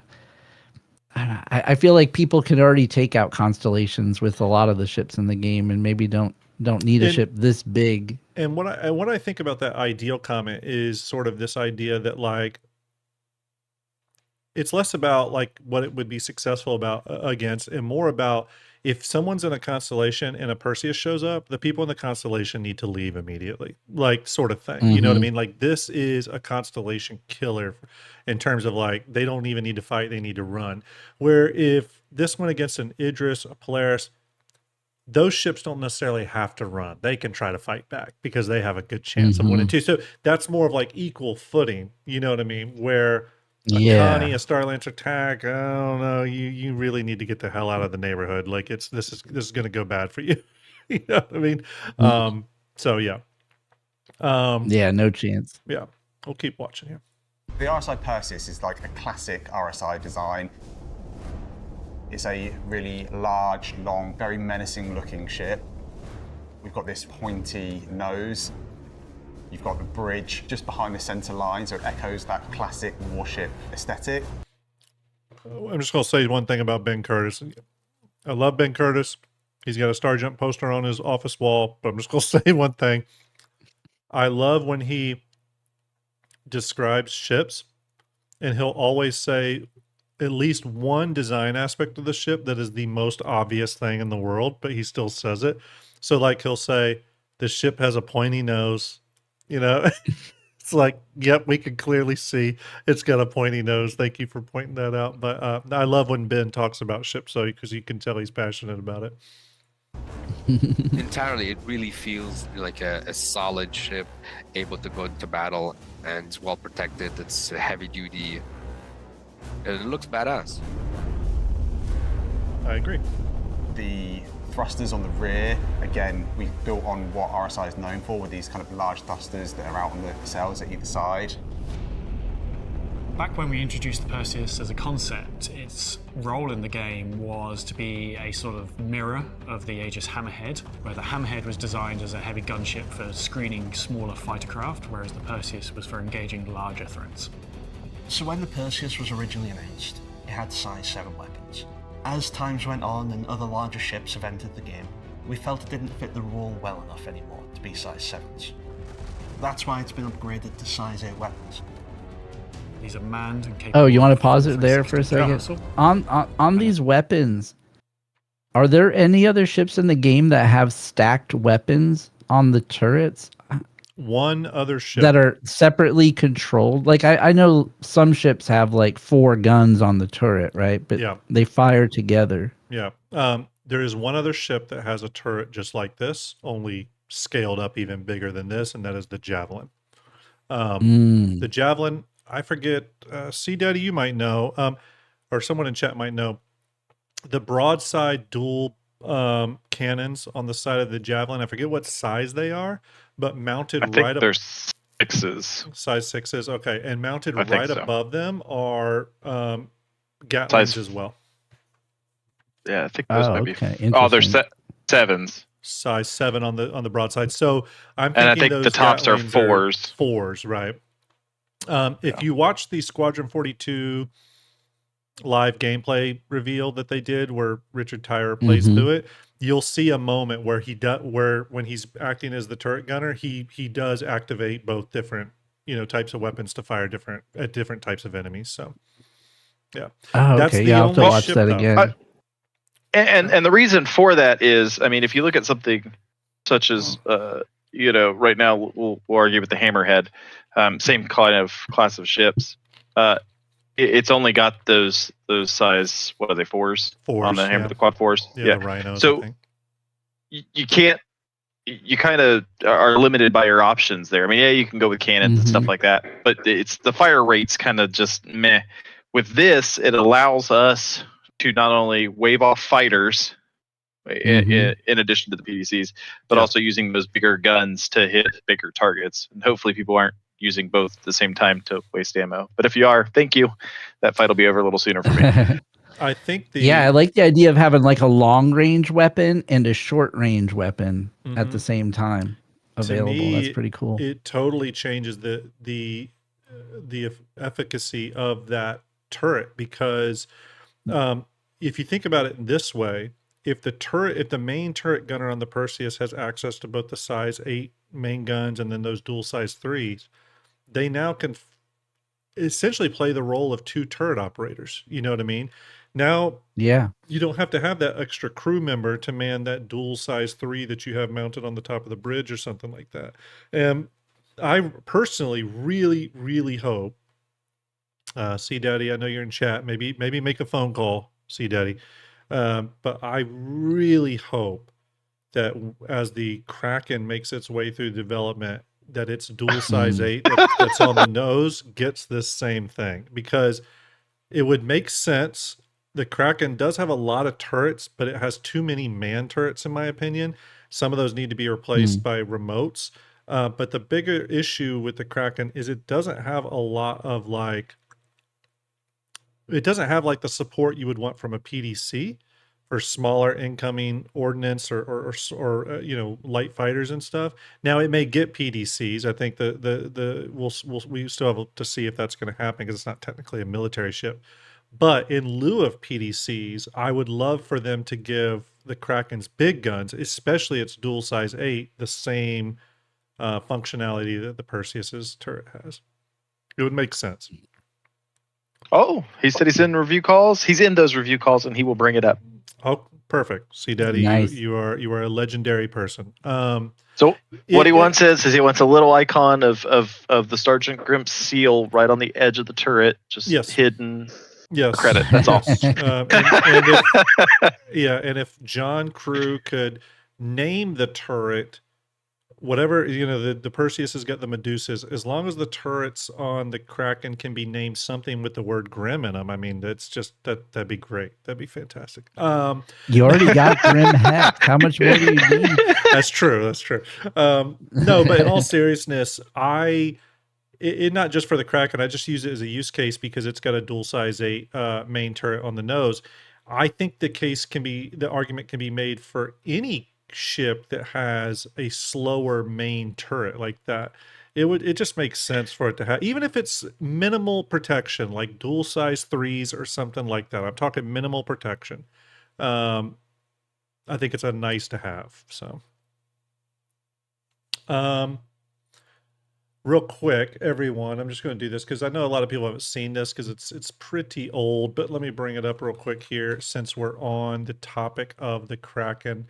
If you go to Fleet Viewer and you go to Add Ships and you check off this official only button and you type Kraken, I'm just going to say the Fatty Shack Kraken is still an option for CIG to go down. It's got a lot of neon. It's got all you can eat Banu ribs inside, drunk interplanetary. Oh my gosh. Yeah, if I'm just saying, if you want to do up the Kraken that style, you can. It's been in Fleet Viewer for years at this point. This was a Starlet special, by the way. She said, "Hey, is it possible?" This was the randomest message I think I've ever received. Starlet messaged me and goes, "Hey, Grim, is it possible to get a Kraken, but with a lot of neon on it, and it looks like it fell out of like Beetlejuice or something?" I was like, "Absolutely, it's not a problem." By the way, if any of you ever explore StarJump Fleet Viewer, make sure you check off the official only button up here. There's a lot of other stuff you may miss. There's even a ship that is for a CIG developer right there. The Hull A Star Bug. VMXEO would have to enlighten me, but yes, it's a CIG developer ship. But anyway, there you go. I just thought I'd show that since we're here. Let's continue watching. Capable of full 360 traversal, and then there's a slew of point defense turrets throughout the ship as well. Do you think they're going to nerf the rotation speed of those and turrets? They're fully interchangeable, like all the size 8 seem like they move really fast. I feel like they will. The rotation turn speed felt fast to me. Like my first reaction to it when I sat in the turret was like, "Oh, these are pretty fast." You know what I mean? Mm-hmm. Art, what do you think? Have you tried out the turrets yet? Did you feel like they were too fast? Just right? Did you have any opinion? I am, unfortunately, to my own shame of working too much, I've not even loaded in. Yeah. I actually just updated today, so after we were done this evening, I was going to hop in for a little bit and see. But it looked in the video, yes, too fast. Yeah, I mean, I'd be really curious to see your opinion on that, Art, when you sit in it. Like, again, my first reaction was like, "Oh, these are too fast." However, I did watch a lot of other creators, not content creators, but like people that are known for like posting videos showing like ship battles and stuff. And I watched a lot of videos where they did try out the turrets in real combat scenarios. And I think the vibe I was getting is that overall they felt like it was pretty balanced, because you do still kind of have to lead with these. That's got a slow projectile, right. So I don't know. That's the thing I was going to bring up. Again, it depends on projectile speed. I mean, if we're not using, obviously these aren't rail guns, so it's not instantaneous or lasers or anything like that, where it's a straight line, we're just kind of just edging and drawing across.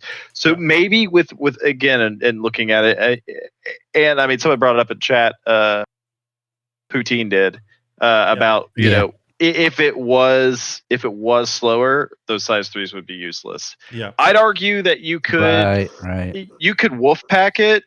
Granted, I'm asking you to have more friends. Add me as a friend. Little plug there. Anytime. And have more people, kind of go out as a group, kind of thing. But it's supposed to be a patrol boat. It's supposed to be like a gunship. It's what it's always been, even through all of the lore and stuff. So looking at that stuff, I would say it might be right where it needs to be. Yeah.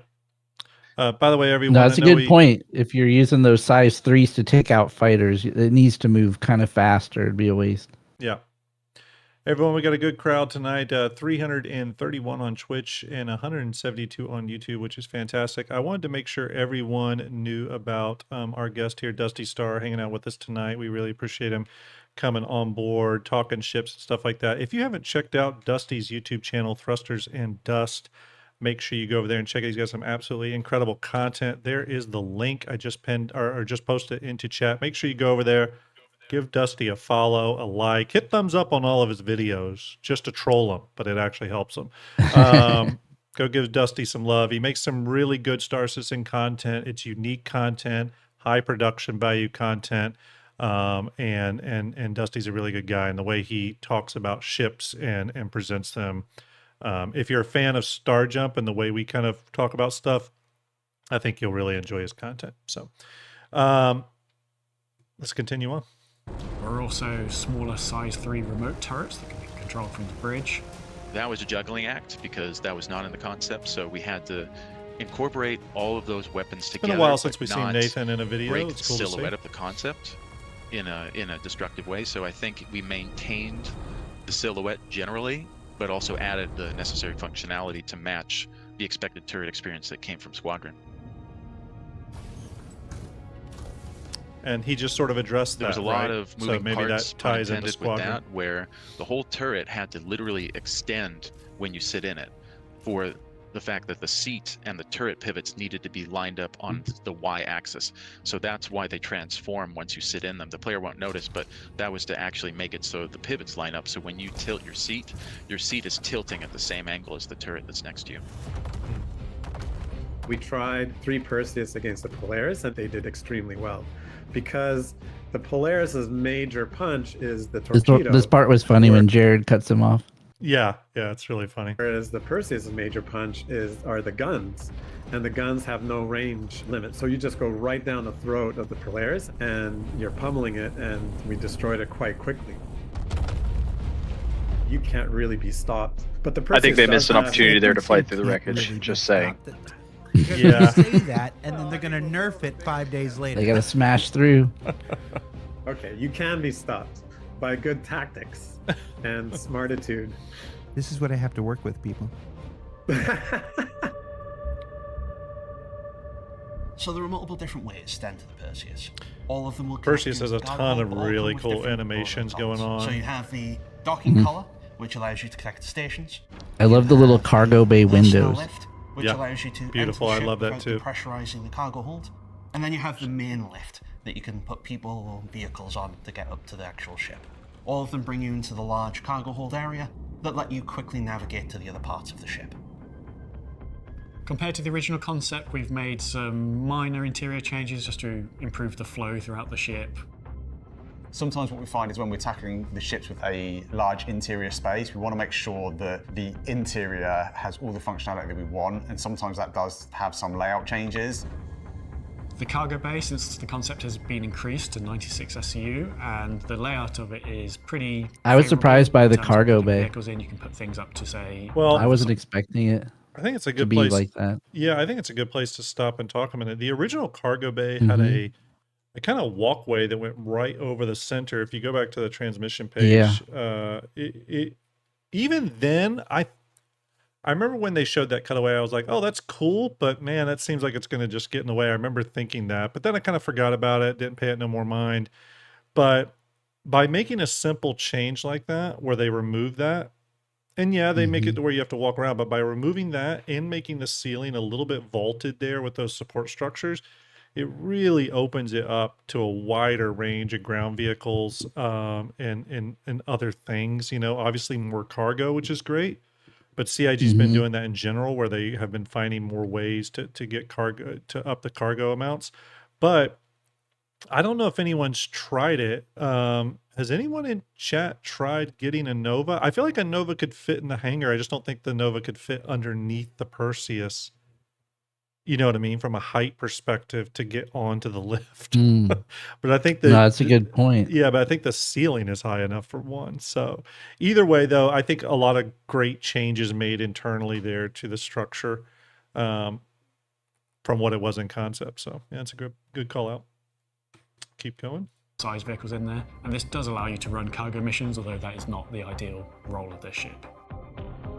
In this Storm space, we really could, yep, tried Storm to might fit in there. convey the strength of the ship. So one of the things that we True. evolved slightly from the original concept was these large structural beams. They tie the walls, the floors, the ceilings all together, and they give a Seems like they had a little lot bit of time to the get ship. this one It done. really I feel conveys like that they no matter did, where it yeah. takes a hit, it's going to survive. Yeah, I feel like they had some extra time to And it- squeeze in the I think it was- basketball court. I think it was sort of two things though going on. It was more time to a degree, but I don't know if it was working time though. I think it was time spent on the things that matter. And what I mean by that is I think they were able to make a lot of headway on this ship because of the RSI kit. VMXEO in chat will tell you CIG's really been building out the manufacturer kits for these different companies, and I think they were really able to lean on the Polaris kit for this and then dress it up past that. So it was more time spent on the things that mattered. Is kind of how I think that it worked out. I love the nautical theme to it, and we tried to create that aesthetic inside the ship where we labeled everything similar to an actual military ship. When I toured the Midway down in San Diego, and when I was visiting the Bar Citizen, I met a lot of former Navy guys, and they said, yeah, we have labels and arrows pointing every which way, so when you're in a big ship you never get lost. I love that they brought a lot of that decal work in. I'm the one who put in the basketball hoop. Why? Yeah, because the concept artist had this this harebrained scheme, and hopefully the fans will make use of it. I mean, I was able to shoot hoops successfully in there. If you turn left in the cargo area, right in front of you, you've got the torpedo loading areas. So I was the lower surprised deck, by the that is where torpedo access rooms. actually too. I yeah, wasn't you wanna- expecting all of that. We changed the concept. If you want to and the stop that right there. flexibility of it. Yeah. So back, this is something that I think they learned from the issue with the Polaris. I don't know if many people have tried to rearm the Polaris when it comes to torpedoes. It's a pain. Yeah. It's an absolute pain to do. The way the rack sets, even though the missiles rotate and stuff like that, it's really hard to get all of those in. Yeah. So I think with this design, I would, for the love of God, please, Sea Daddy, swap this over to the Polaris as well, because it is a pain to try to get these torpedoes in to a ship, and the way they've done it here with it being open, it's not enclosed, you don't have to try to clip things through to get that lovely green silhouette to click off and hope that your torpedo actually got in there correctly. I mean, so I'm obviously- really glad that they went with this design. I mean, obviously with the Mhm. size 10, we're dealing with a much bigger torpedo on the Polaris, but when you do think about it, it does start to make you think of some alternate ways in which, VMXEO says, I like how C Daddy's C Daddy's now in charge of the entire project. So it does make you wonder, like when I envision like how could they do that? And I did have an idea, like where they have the rotating cylinders for the Polaris that you stick the torpedoes in. Imagine if that part you didn't really interact with more. It was still there. It still took the torpedoes and would rotate them down. But coming off of that was a 45-degree angle diagonal ramp that kind of went up towards the ceiling, right? And that has just a carriage on it that you would place the torpedo on, so you have a lot of room to do it. And then once you place it on there, the carriage just brings it down into the spindle automatically.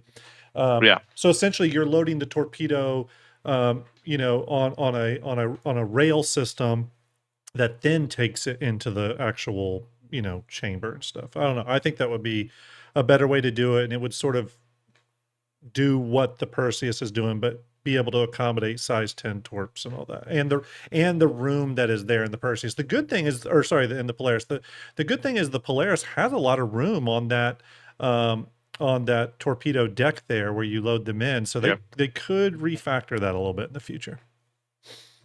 I mean, seeing these racks on the side where you can store some additional torpedoes makes me really excited for having some external loading racks. You know, it'd be great if your cargo bay there had racks with torpedoes mounted on it that were easy to just move. I thought we were getting them when they added like the gun mounts and the missile racks and different things. Well, we've seen them. They're not racks, but what we've seen. Let me pull it up here. And keep talking. Why? Oh, is it this here? Let me pull this up real quick. Yeah, Royce Rogers said the trolleys.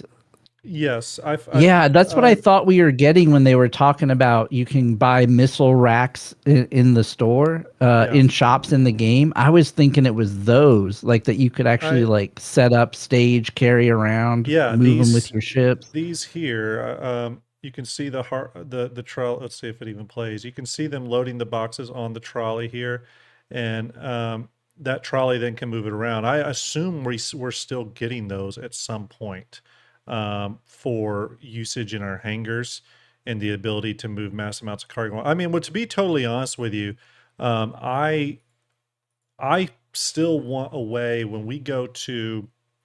This is a little bit of a tangent off torpedoes specifically, but I still want when we pull up a ship on the ASOP terminal, not only do I want the ability for us to be able to outfit it, with, the paints and all this and that, but I also want to be able to like choose for foodstuffs and extra ammo and stuff to be loaded on the cargo grid. And that can either be an automatic process that you have to wait, on a timer for, or it can be something you manually do, but then obviously give us the tools to manually do it properly. So Art had to step away for a minute. Art, no worries, buddy. Come on back when you can, if you can. But yeah, I think there's a gameplay loop there that we just haven't seen fully, and it'll be. That sort of logistical side of things. How do we get things on the ship in mass, especially in the future when persistence is more of a thing and that matters. So let's continue on. Goes in. We changed the concept entirely. Instead of an enclosed device, it's an open bay where it's this V shape and you can load all 20 and visibly see every single torpedo. The reasoning is versus the Polaris, where that system, you sort of load the torpedoes, but then it tucks under and then you can't see them anymore. That interfered with the ability to unload and reload them. So that was the critical change versus the Polaris. And then on the upper deck, that's where you have the fire control. That full section there is really kind of dedicated to just blowing things up. I think it's very atmospheric in there. It feels like you're really in the heart of this big war machine. Pretty high fire rate on. Can you fire them that fast? I'm sorry. Can you fire them that fast? That's fast. I believe so, and that's been everyone's initial reaction is, oh wow, it's got a pretty fast fire rate on the torpedo. Is anyone if anyone been able to confirm that? I've heard there's a fast fire rate. I don't know if it's exactly what we're seeing here in the video, but maybe chat can let us know. And the pilot can do that, right? You don't need to have somebody manning the torpedo station. Exactly. If there's no one at the torpedo station, yeah. That's where you've got all your core important ship items that allow the ship to function. So a couple things real quick here.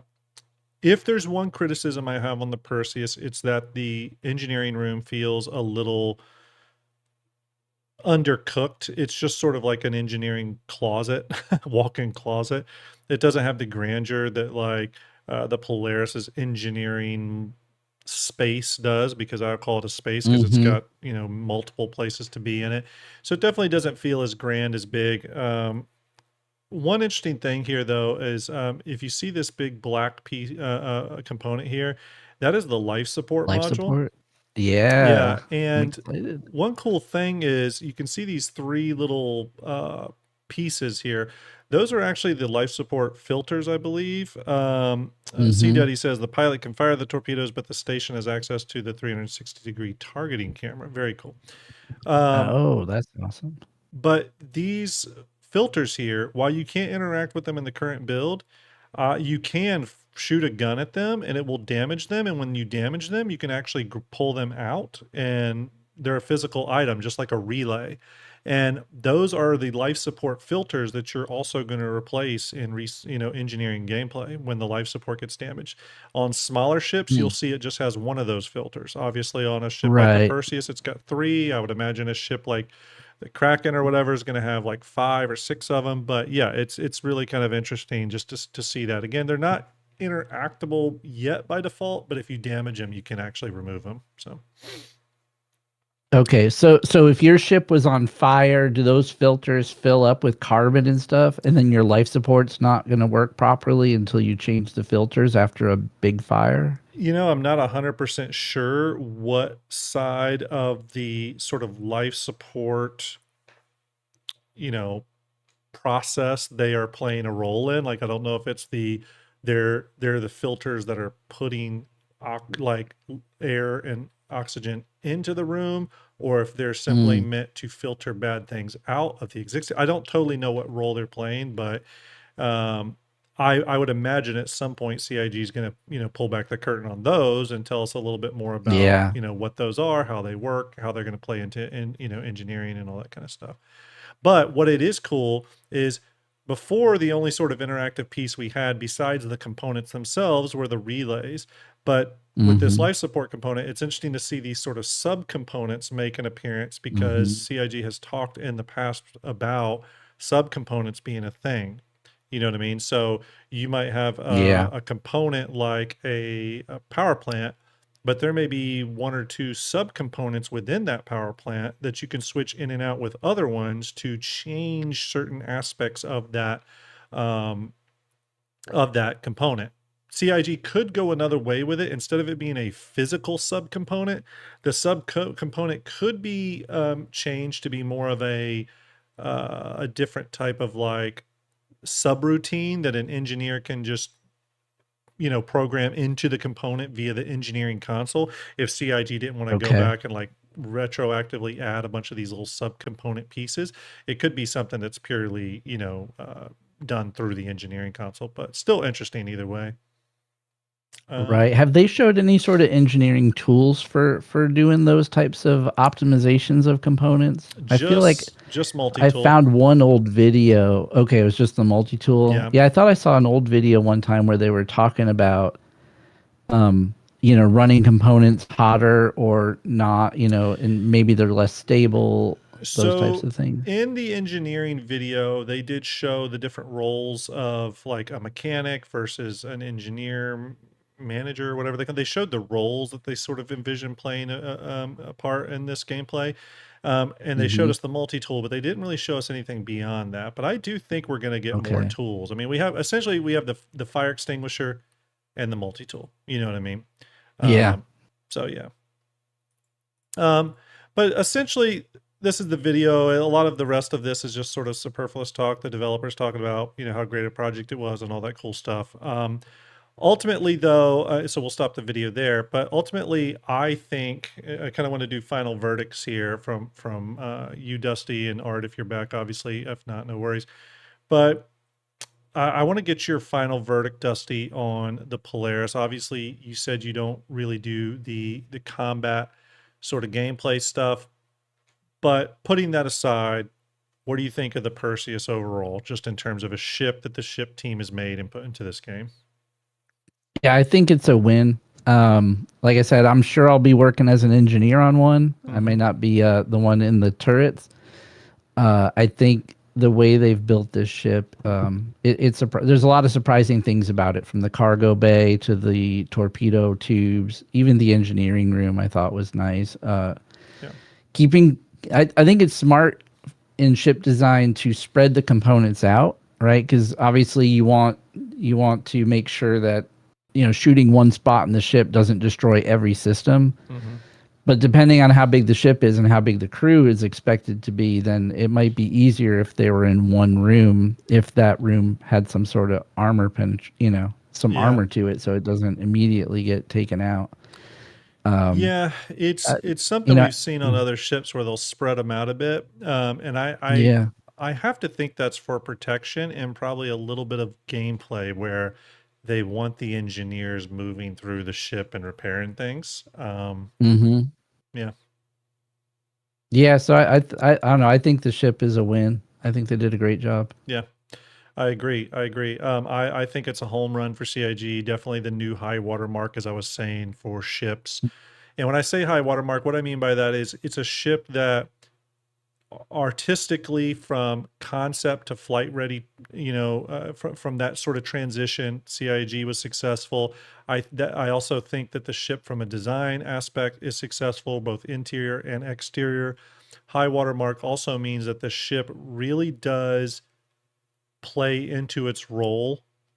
And I think they really did that well with the Perseus. It was meant to be a heavy gunship brawler, get in there, take a beating, but get in there and fight.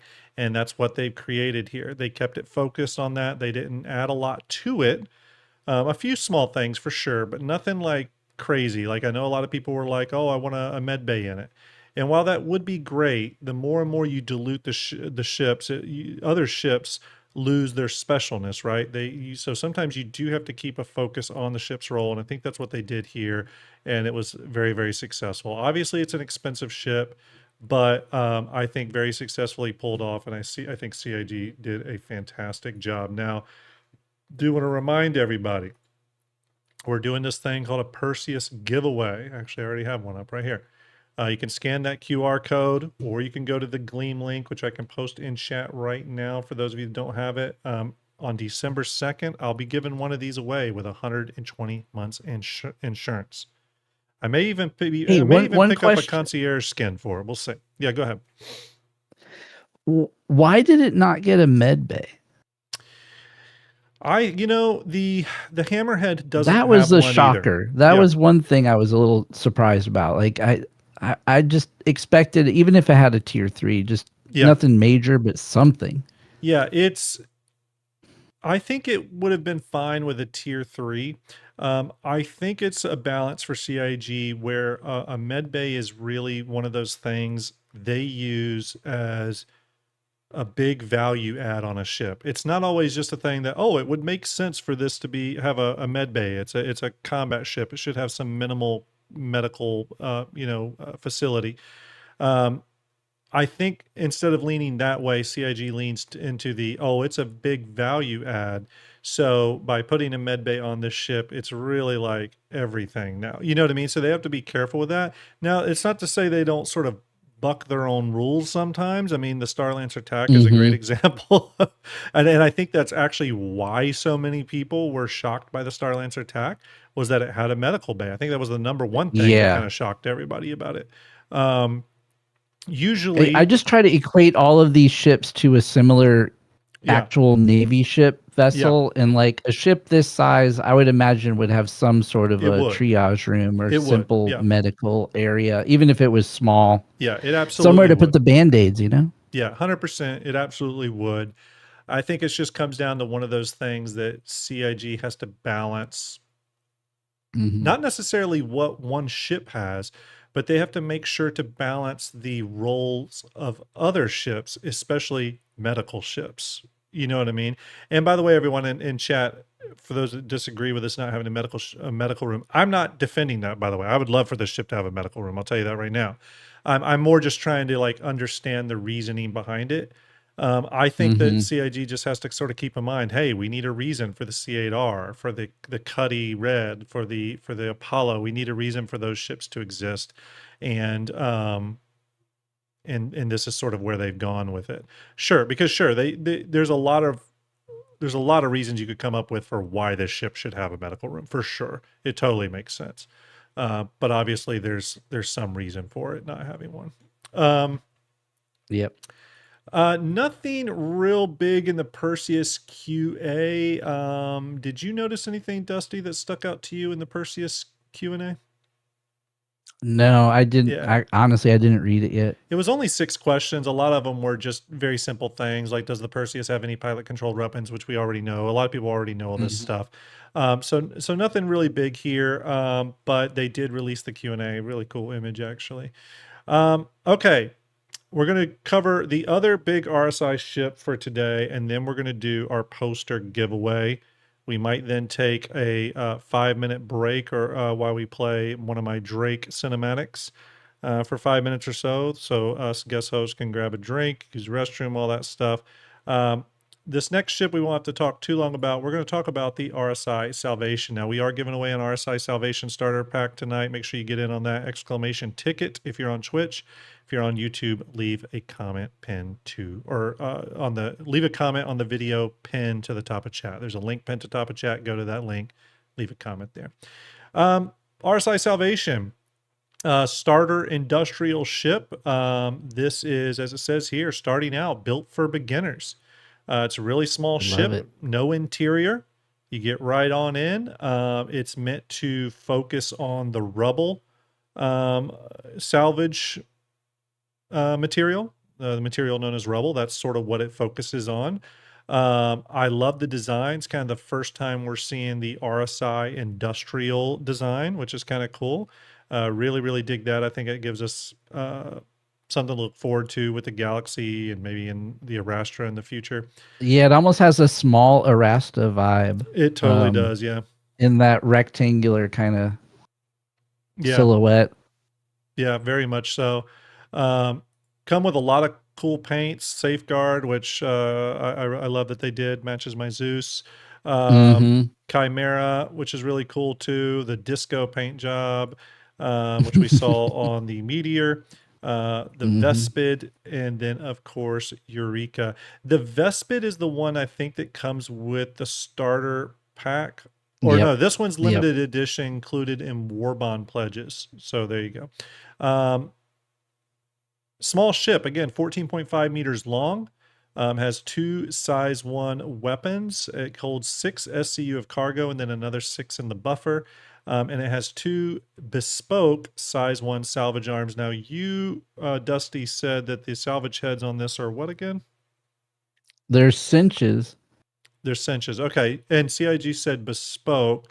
So I guess the question with that is, if they are cinches, are they bespoke cinches that you can't remove? And then the question, what it seems like. Yeah, the question being from that, why would they do that? I think it's purely to keep the ship simple for new players. Would you agree with that, or do you feel like they have a different reason? Yeah, I think if you could put a braids or other heads on there, it would be pretty OP. Like, yeah, it doesn't hold a lot, but it's very tiny. Like, you can fit this in a lot of places. A lot of places, yeah. The other cool thing, you can put a braids on it. Someone in the said you can put them. Oh, okay. Yeah, it says bespoke, and so I was confused by the video because he said they had bespoke mining heads. Oh, they're bespoke to salvage heads as opposed to tractors. Okay, interesting. Oh, okay. Well, that's awesome then. Yeah, okay, I love this little ship. I spent some time with it today. Mainly figuring out where all the component bays are. They're all pretty much up top or on the sides. It's got a cool little step that you use to get up onto the roof. Oh, cool. Okay, so you can get up on the top of the ship then? Yeah, it's a retractable step. You push a button, the little step drops down. You can jump up on it and jump onto the roof. Oh, cool. I've seen that in any ship. Yeah, that's really handy. It reminded me of the Valkyrie, sort of, but yeah, it's super cool. So would you say this type of ship is one that like really scratches the itch for you? Is this like the perfect Dusty ship? It's really cool ship. I need to spend a little more time actually salvaging with it because I didn't get that far. I was just kind of tearing it down, looking at all the components and stuff. But yeah, I think it's going to be a fun ship. Like I said, because it's so small, I think it fits in a lot of places. So I'm excited to see like how you could work this into a lot of different game loops, where you've got a little bit bigger hangar area where you could have a couple of ships. The Fortune and the Vulture are massive, right? As far as what you can fit those in, it's you need a much larger ship, but this one is like a little pocket size. Yeah, the Vulture always surprises people in just how big it is. Now we have the Prospector, and the Prospector too. The Prospector is a little bigger sometimes than I sometimes remember. Bodyboarder 22 says, shared you a pic, Grim. Okay, cool. Thank you very much. I'll take a look at that. Let's see here what to say. Oh yeah, let me pull this up here. Thank you, Bodyboarder. Appreciate that. So Bodyboarder shared me a pic here showing inside the vehicle loadout manager for the Salvation. You can see clearly here the Braid scraper module here, cinch scraper module. So those are all the trawler, cinch, and braid are on there. You awesome. can switch between them. So Okay, yeah, that whole bespoke comment really threw me for a loop. It made it. I thought we were going to get some, like the Golem had the Pitman mining head. I thought it was going to be some special mining head, and I was shocked when I turned them on and I saw cinch. I was like, well, wait a second, that's confusing. Yeah, that is kind of interesting, actually. I wonder if CIG will comment on that. I mean, here's the thing. The word bespoke in general, I do hear a lot of confusion around from players. They don't totally understand what that means, and I don't think any of us always can even claim we know what it means sometimes, because CIG's even shown us that we may be able to switch out bespoke weapons in the future. I think the Kruger Wolf, for example, just had it to where you can actually remove its bespoke size for Gatlings. You know what I mean? So, and I think CIG may just be figuring out what they're doing with that. But yeah, it confuses a lot of people. Yeah, I mean, I thought that was one of the cool features of the Golem is having that Pitman head that you really can't do much with, but it was easier for a new player getting into mining, I think, to use that head. It was a good head. So I was thinking that's where they were heading with this ship, but interesting. I do love the design. Again, really leaning into a side of RSI we haven't seen. RSI is one of those developers. I really love some of their ship designs and really dislike other ships, you know what I mean, that they make. And to give you an example, I'm not a fan of the Mantis or Meteor from a look perspective. I know some people may hate that I've said that, but I'm not a big fan of the look. I don't like the Auroras. So there's definitely RSI ships I don't love, but I really love this industrial direction RSI is going. I would love to see more of this. So I think it was really successful. It's a nice blend of like sleek and high-end looking, but also built like a tank. It's just a really, really nice balance. I think they did a great job. Obviously, the ship comes in at a war bond price of $55 and a credit price of $60. There is a concierge version that comes with, I think, two bespoke paints, or sorry, two bespoke. Oh my God, two unique two paints, Eureka and the Vesperid and the LTI, of course. So that's actually not a bad deal there.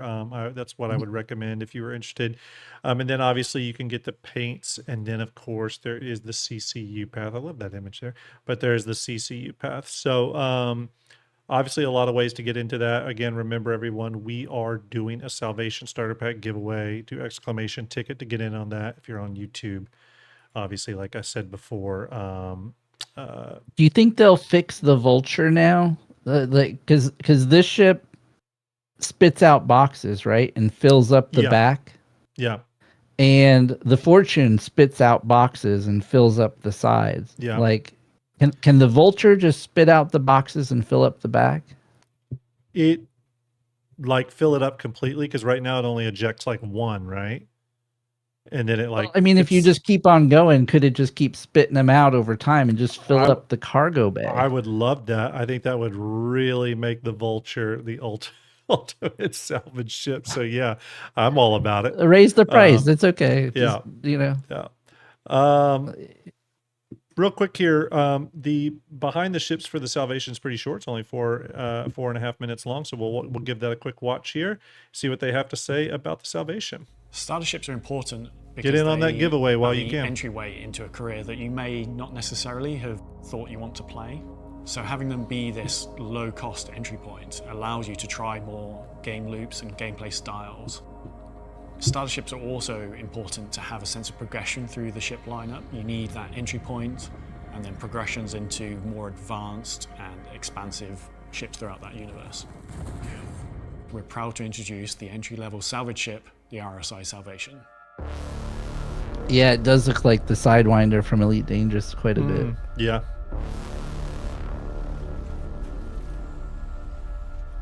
The RSI Salvation is a new salvage starter from the manufacturer RSI. It's the first ship off the production line for that profession. Real quick, I'm just going to say, whoever did the music for this, I don't know if it was you, Pedro. I don't know if Pedro ever will watch this, but if it was Pedro, badass music. I'm just going to say it's very synth. I love it. The RSI Salvation.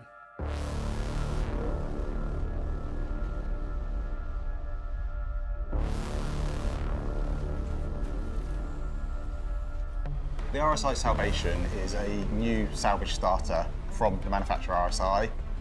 It's the first ship off the production line for that profession in the game. The Salvation is for those players who want to get Yes, into the VM, salvage yes. career, or those who are sort of curious about it but wanted an easy way into that loop. This allows you to access the new RMC and salvage changes very easily. RSI Salvation is a beautiful compact solo ship. Definitely a good way of getting your foot in the door if you want to do a bit of salvaging. But you don't want a big boy like the Reclaimer because it's way too big and you need lots of people. Or you want a bit more Yeah, that would be cool to take it out in the back of your ship, do your combat, then hop in there and go salvage the ships you just It's killed. a very small purpose-built ship. We wanted it to look strong, but quite stubby.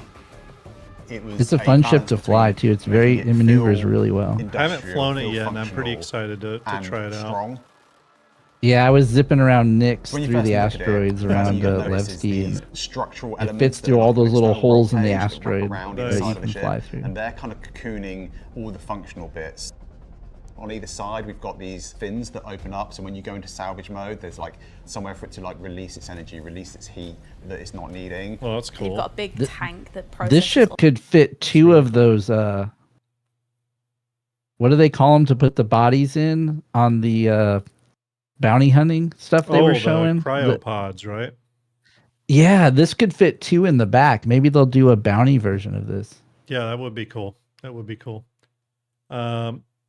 Let's see here. Going to, oops, sorry, moving some windows around. Just keep going. All the material to then squish it into the crates. It's a single seater. You get in through the front of it. You deploy your salvage arms, and they just pop out either side of you. And you get great visibility of. Yeah, does it both fit in what the you're trying to TAC salvage, but also the hanger? mechanisms that are doing Has the anyone salvaging tried for it? you. I feel like it would Salvage be generally just a little starts too with the tight. scraping of the hull, and the Salvation comes with a pair The Fury's pretty of unique in bespoke how small salvage it is. scrapers. And then there's little grills on those arms which do the fracturing. Hell, it might could And fit in the back inside hanger of those the arms, Star you've got Lancer the series. bit that though. does the fracturing and the disintegrating. You mean through the back doors? I think it might be too big. I don't know. Maybe too wide. So when you're in scraping mode, or The fracturing hanger, though, mode, it might You've fit. got these beams It's 8.5 down either meters. side. I wonder. Yeah, I don't maybe know how so. big the hanger is. That'd be a good thing to try out. It's all dedicated to the salvage space. Once you've scraped the hull, you can then fracture the hull. Yeah, it's and interesting how the salvage has back's a just built-in wide open. auto-loader, Yeah. You know, which there's provides the just crates nothing of the goods really and blocking then it. export. I wouldn't have expected that from RSI. Actually, I was expecting more of an enclosed thing that then opened up. But for ease of pulling it out, I dig it. Yeah, you can fit an Ursa medevac in there. It's 6 SCU grid at the rear, and that just holds your individual containers of salvage material. It comes with 2 weapons to protect you in your missions. It also has a weapon rack and utility rack, so you will be Yeah, ready that's a little for weapon any rack too. threat That's nice. in your job. The paints are very pretty. I think it's a good starter. RSI is a lot more refined in Yeah. its style. It I wants you mean, to feel if you want to get into industrial gameplay, I love that CIG's putting these they took an industrial starters role that are super and they went, "Hey, accessible. let's make it Gollum, look cool." the Fortune, even the Salvation, all that. It's going to be great because I do think industrial gameplay is going to be the backbone of Star Citizen in the future. That's going to be what moves the economy. You know what I mean? Mm-hmm. Very happy with how the Salvation turned out. It's a lot of ship in a small package. It treads that line between being, it feels strong, it feels tough, it's still quite cute. At least in my opinion, it's quite cute. I think it's like a nice little ship. I really like this ship because I pay lots of time to create lots of detail on it. So yeah, I really like this ship. This is my best job. For now. That's his best work. Yeah, he did a good job. He did a He good did. job Looks on like the a little ship. disc that wants to hug you He's proud of it. He should be. with his little arms. Yeah. Yeah, it's always cool sometimes when the developers, some of the ship developers that we don't see regularly, are shown on these on these shows, and you can see how excited they are about the ship and all that kind of stuff. It's always a lot of fun. So, okay, Yeah. everyone. Before we take a little interlude break for 5 minutes, we're going to do the first giveaway. Okay, the first giveaway being the RSI Perseus 1-of-1 poster. This art will be replaced. Okay, the art will be replaced. I just want to make that very clear with better art of the Perseus that we get for Fleet Viewer. So we'll do the Salvation giveaway a little bit later in the show after we do some Q&A, because when we come back, we're going to talk 4.4, a little bit of Nyx, and we're going to talk about, and we're going to go through our questions, because we got a lot of questions to get through. So here's how this is going to work. If you were on YouTube, the link pinned to the top of chat, you were able to leave a comment on that video. Okay, so that's kind of the first one we're going to do. So you probably got about another 60 seconds to go to that link pinned to the top of chat and leave a comment on my episode 1 or part 1 of my new player guide. By the way, please share the new player guide with as much people as you can. Maria Dracona, thank you very much. But just all you got to do is leave a comment on that video pinned to the top of chat. I'm going to pull one winner from that. And then we're going to do a stream racers for all of you on Twitch. We'll put both of you in the random wheel of names. We'll spin it. Whoever wins the Perseus poster. Okay. And you'll have until IE's over to get in contact with me. Okay. So we'll set it for any comment left today, starting at 6 p.m., which is when the stream started. Okay, that is locked in. I'll give everyone about another 15-20 seconds, so make sure you do that quickly if you can. And then we will get Stream Racers fired up and get that going. But as you've heard it here, the Salvation is a pretty cool ship. I think here's the thing. I get excited anytime a new industrial ship sort of comes in. I'm an industrial player through and through. Mine will probably be mostly base building or like construction in the future. But with construction, you're going to have to do salvage. You're going to have to do mining. You're going to have to do those things that give you the resources to build bases. So all that industrial gameplay is going to be something that I really enjoy doing. All right, everyone, we are going to go ahead and have Random Comment Shark find the YouTube comment. Good luck. I'm actually real quick here. Let me get one more thing up. Let me get the Good luck, everyone. Get your comments in quick. Yes, let me get the random wheel of names up, because we got to have that up too to put our winners in. That's how we do it here. All right, here we go. Picking a random comment in 3, 2, 1. All right, Combat Gnome says, so excited for the start of IAE. This is my favorite escape from reality. I could not agree more. Combat Gnome. Combat Gnome, are you in chat? Hopefully you're in chat. You don't have to be. You have time to get in hold of me through IAE. But Combat Chat, if you are, or why am I saying Combat Chat? Combat Gnome, because I'm an idiot. Combat Gnome, are you in chat? If you're in chat, say hello so we know you are there or not. Hopefully you are there. It's always nice when they're in chat. I'm watching Combat Gnome. Combat Gnome. This is for the poster, right? This is for the poster. This is for the poster. This is for the RSI Perseus 1-of-1 poster. I'm only doing the one. Okay. Here's how I do it, everyone, because I've had complaints in the past. I'm going to give him, if he ends up winning, I'm going to give him 2 days to get in contact with me. Okay. Now, if you've already left a comment on that YouTube video, that new player guide, you're still in the running for the RSI Salvation. You don't have to leave another comment. You're already in. Okay, you are already in. Okay, now let's go to our Twitch people. Let me start up Stream Racers. Stand by to enter. I'm going to click over to the right screen here in just a second. Stand by, everyone. Stand by. Sand Chimera says, can I lie and say that's my YouTube name? No, you can't. I do have a platform that can confirm I'm speaking to the right person. So, all right, everyone, let me bring up, actually, I got to bring up another display source. Just a minute. Stand by, everyone, stand by. Bringing it up. Okay, there it is. I do need to bring it down, though. Hold on a minute. There we go. And it's too big. I got to make it small. Thought I had this window up or prepared already, and I did not. There we go.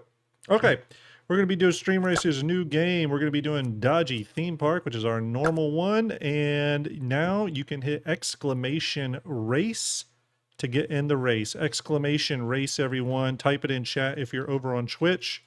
That will get you in the race. Join now, everybody. Join now. Exclamation race. Try to get in quick. I don't know if there's a limit. I think there might be a limit of 200 or something. So make sure you get in if you want to get in. Boy, this may be our biggest race ever. I think it will be. If it goes over 109, then it's our biggest race ever. Oh yeah, you destroyed 109. Yeah, Art would be proud. Yeah, there we go. We're over that now. Nice. Get in. I've never seen this race. before. This is cool.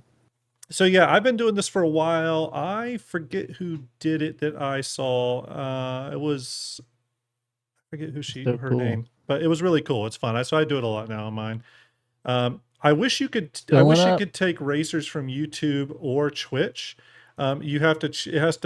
It can only do Twitch actually, which is unfortunate. But so I do the random YouTube comment picker for YouTube, and then I do Stream Racers or Stream Elements for Twitch, which seems to work out pretty well.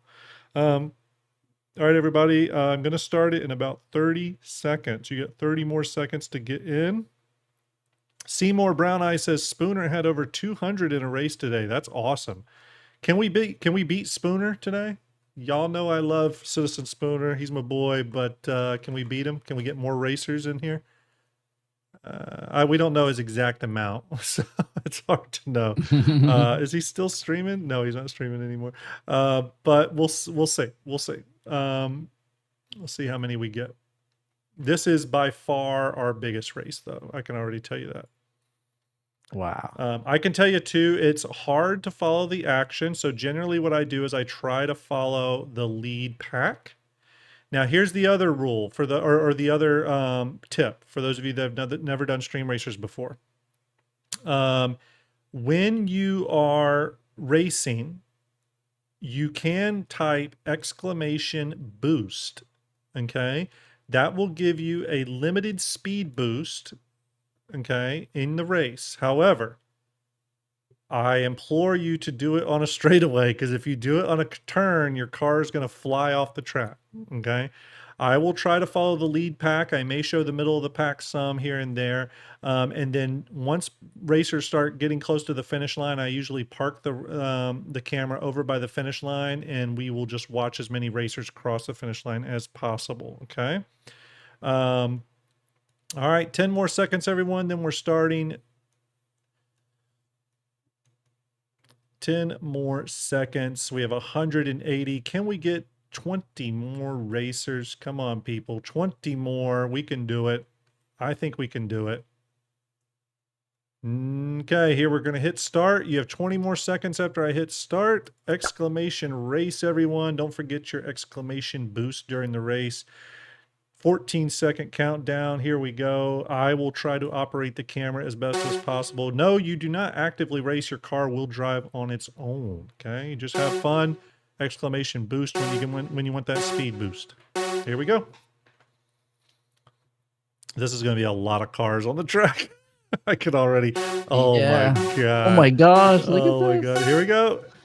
All Good luck, everyone. Rufus EU is in the lead. Up, it's Kranos Prime. Spectre EH is out to an early lead. Oh, there's everyone. They're climbing. Oh boy, this is going to be messy on this end. Any cars falling off the track? Oh gosh, you're in the water. Yep, Von Cody's in the river. Oh boy. Okay, they're going around the mountain. Spectre EH still in the lead with LD Draco in second. Zohan Disco in third. Spectre going around. Spectre's got a respectable lead here. Spectre, you're going to want to make sure that when you do go over the ramps on the backside of the track, that you don't mess it up. Yeah, don't boost too much. You might fly off the track. Yeah, there's Spectre coming around. Oh no, someone we just lost somebody. Duke Breacher just went off the track hard. Okay. Oh, Spectre just went off. Spectre's in the mountains. Oh, no. Zohan New Disco leader, has taken the lead and hit Zohan hit an obstacle. Rufus EU in the F1 car. He's got a special race Out for car. those banana peels. Yep. Oh gosh, he hit a cone. Nope, he's speeding up now, Rufus. Rufus has got a sizable lead, but now Captain Dex, someone just flew by off the track. Captain Dex just flew by. Got a little aggressive there. That's okay, though. We're going to switch it around. We got to look at the pack here. Oh, my goodness. All right, let's zoom back up to the front here. We got Zohan Disco putting up a hell of a first-place run. Hobby 92 in second. Seymour in third. This is going to be a mad dash to the finish line. Here comes the ramp. Up, Wrecker. Oh, my gosh. Let's see if Wrecker can land it. It's all about if you land it. Come on, Wrecker. Oh, no. Zohan is flipping. Oh, it looks like Hobby 92 came out of the ramp. Okay. Currently in the lead. We'll pull up to a high vantage point here. Brian Havoc in third. Nutham in second. Let's go ahead and get over to the finish line. It looks like it's going to be Hobby 92. Let's see. And it's Hobby 92 as our first place winner, everybody. We're going to sit here for a minute and we're going to watch everybody come across the finish line, see if you can catch your name. It shows everyone coming across for another 60 seconds. Oh boy, everyone's hitting the hoop there. Oh man. Congratulations, Hobby 92. I'm going to put your name in the random wheel of names as well in just a second. So stand by, everyone. We'll let everyone cross the finish line here. Look out for your names. That was a hell of a lot of racers. Hell of a lot of racers. That was a great time. All right, we have 380 on Twitch right now. Here's Ohio Medic. Shout out Ohio. Rough Gaming. Spike Spiegel, My Arch, Miss M Albino, Eagle, Space Pumpkin, Dave. We got everybody. Trash Bandicoot, Captain Sean Solo. Sean, nice to see you as always. 10 more seconds of watching people cross the finish line. How many people are left? Oh, there's still some people. Uncle Cookie pulling up the far rear. Or no, actually Stein Kampflaster in the far. Nope. Okay. Hobby 92. Congratulations, Hobby 92. Amazing job. I'm going to switch back over. Actually, let me close Stream Racers so we get our RAM back here. Let me close this. All right, Hobby 92. Congratulations, Hobby 92. I'm going to put your name in the random wheel of names. Remember, everyone, this is for the Perseus 1-of-1 poster. And I'm going to copy this and paste it a few times. Make the wheel a little bit more interesting, you know, with the two names. All right, we're going to spin in 3, 2, 1. Actually, don't forget for this poster here, just showing it again. Go back to the random wheel name. Spinning in 3, 2, 1.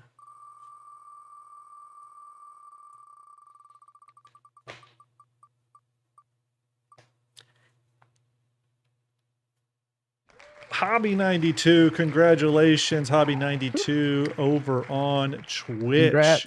Congratulations, Hobby 92. Hobby 92, all you need to do, it's very, very easy. Oh, there you are. I'm actually going to grab your name, Hobby, and I'm going to send you a private message, or I'm going to send you a whisper on Twitch right now.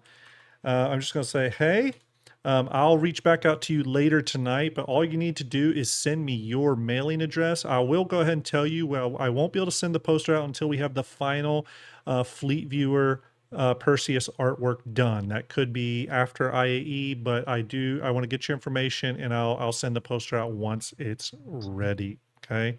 Congratulations. Congratulations. Okay. Here's what we're going to do now, everybody. If you want to get in on that salvation giveaway, though, that's our other giveaway. If you left a comment on that video, just sit tight. Your comment is still good. You're still in the running for this. If you're over on Twitch, though, all you got to do is exclamation ticket exclamation ticket will get you in the running for the salvation. If you already won, so Hobby 92, okay, if you've already won, yes, you're still good to win this one too. Your ticket still counts, okay, because you were on Twitch, so you're good. Here's what we're going to do now, everybody. We've talked about IE, we talked about the salvation, we talked about the Perseus. We got a huge group of people watching right now. What we're going to do next is we are going to take a short break, about a 5-minute break, so me and Dusty can grab something to drink and just take a moment, grab something to drink, use the restroom, all that good stuff. All you need to do, and Dusty, when you walk away, I'll just have you mute. But what I'm going to do is I'm going to queue us up so that you all can watch probably the Drake cinematic, which is an old cinematic I did about 5 years ago. It's a lot of fun. So I'm going to send us over there for you to watch that cinematic. Hopefully you all enjoy it. Let's go ahead and transition over there now. Hold on 1 second. And we will be back in like 5 minutes, everyone. We still have a salvation to give away and possibly another giveaway. Okay, so hang tight. Be right back.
All right. Hey, everybody. Welcome back. We're just waiting a few more short minutes on Dusty to return, but I am here. Hopefully, you are all enjoying the show so far. Again, we are going to have, we're going to have another giveaway here shortly. We're going to do the salvation, obviously, after we do some Q&A and some discussion about 4.4. And then I also have, let me see here. Let me get to it. I also have some bundles I could maybe give away. I may save them for some later shows because remember on December 2nd, we're going to be doing our big, giant Perseus giveaway episode. On December 2nd, if you've entered the Perseus giveaway, I'm going to do a big drawing live on the show where we give away the Perseus. I'm going to have a lot of other items to give away that night too, to sort of celebrate it, including a few physical STARJUMP items that you can't get anywhere that you might be pretty excited to get, and a few other kind of like special things. I think they're possibly a ship, might be an L-22 Wolf. We'll be giving away the Clipper on Saturday. Don't forget that. But let me ask this while we're waiting on Dusty to return. Let me send it over to you, chat. How is everyone enjoying IEE? If you, let's say this, if you bought a Perseus today, do 1, press 1. If you had one on concept, do 2. And if you didn't buy one, do 3. Type it in chat. I'm curious. So if you bought one today, press 1. If you had one in concept, press 2. If you do not own one, press 3. You know, a pretty solid mix. Good old poutine with the 4. A good solid mix of 2s and 3s in there. You know, it's funny with and by the way, everyone, I think Art did have to step away a short bit, but we're going to keep him on screen because he is our producer. But I think that the great thing CIG did with IE this year, the Perseus being an $800 ship, is that they had the salvation to kind of go along with it. Different gameplay loop, different gameplay style, much cheaper ship. So it's nice they did those on the same day. We're going to get a little bit of that on Drake Day with the Clipper and the Gala Mox. Now, remember, I'll be giving away a Clipper. I have seen a little bit about it. We'll talk a lot about it on Saturday. But I think we're going to end up in the same place where the Clipper hits a certain price point and then the Golem's like the super cheap ship, right? Which I kind of like that they do that. I think that's pretty slick. And actually, you know what? While I'm talking about this, I should probably... I meant to do this. Let me pop up the actual schedule for CI or for IAE. Let me switch over here. Yeah, looking at the schedule, Drake Day obviously coming up. Very excited about that. For those of you, if you've been following the Star Citizen thing for a while and you've been wanting to get a Kraken or a Kraken Privateer, that's your big opportunity day for the limited wave sales is on Drake Day. In addition, the Ironclad will be for sale on those days. I had a couple people ask me about that. It's funny. A lot of times the new people to Star Citizen will say, "Hey, is such and such ship sold at IAE?" And the answer is always, with the exception of like a few circumstances, that yes, it is on sale. But remember, some of them are hull limited. I do think the Ironclad's going to sell really well this IAE because it's probably going to be the last chance to buy it at its current price. Only because I am convinced that the Ironclad and Ironclad Assault are coming for DefenseCon in May of next year. Could be wrong, but I really think it's, yeah. Wow. If you kind of look at where they're at, they're in gray box now. They're using Drake kit pieces. The command module gameplay feature is in development and looks like it's scheduled to be done around, I think it's like December or January, which would give the ship team enough time to take the new feature and implement it into the ship. Right now, we still have a good 7 months. It's tight, But the only reason I think getting the Ironclad done in the next 7 months is that they have a lot of parts and pieces to use from the Drake kit. The Drake kit is one of the biggest kits I think that they have. So, you know, it's something that I think that they should be able to move faster on than maybe even something like the Perseus, which they move fast on as well. But they were able to leverage so much from the Polaris kit. I think they'll even be able to do that more so on the Drake side of the thing, or the Drake side of the equation. With the Ironclad, do you think we're going to get both the assault and the base, or do you think they'll just do the base first and the assault some other time? Yeah, I think we're going to get both. I do. I think we're going to get both Oh, wow. at the same time. It doesn't mean every feature of the assault maybe will be working. We have to see. But what I think the assault's going to be able to do is it's going to be able to repair. And I think it's going to have crafting in it, because I do think crafting is going to be probably functioning at least on FPS items or FPS sized items, or even small components. I think that'll be working by the time DefenseCon rolls around, especially with the Clipper having crafting functionality. Yeah. You know what I mean? So would that be 4.6 then? Will be crafting, you think? I know they haven't put it out there yet. I saw 4.5 cards, but not 4.6. Yeah, I think it's possible. I really do. I think it's possible. Wow. Yeah. Real quick, everyone. Just checking something real quick here. Bear with me. If you have a question, you can put it in brackets, question, or put either question in brackets or just put the word question, and I think the bot will pick it up. At least hopefully it does. And then obviously we have a few that we manually grabbed that we'll answer here. We're going to get to the questions here shortly. Someone said, did I see that what was it? Let me find that question here. A Wawa Noob, hopefully I'm saying that right, says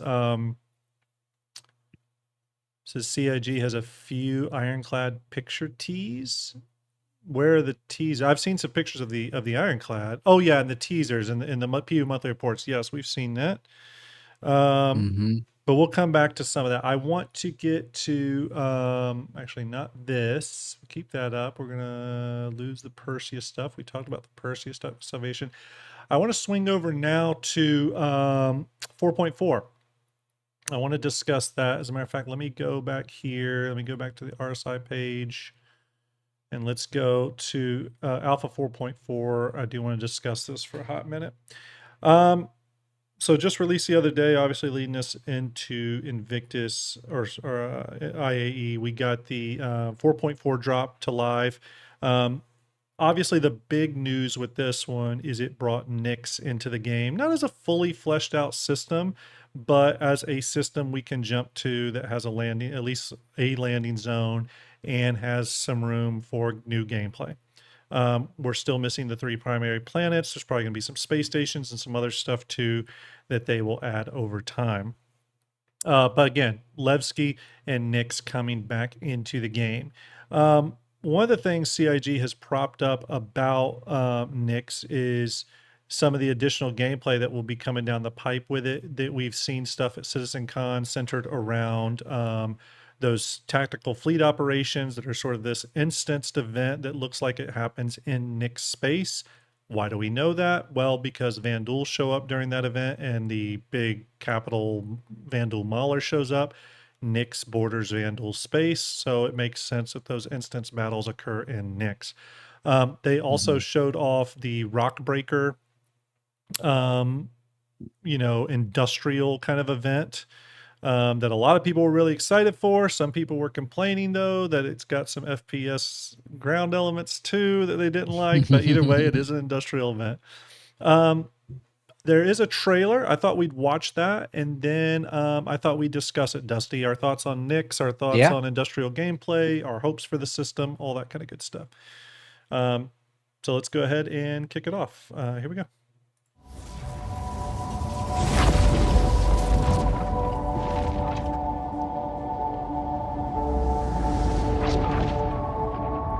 What makes this place different? feel that too, right?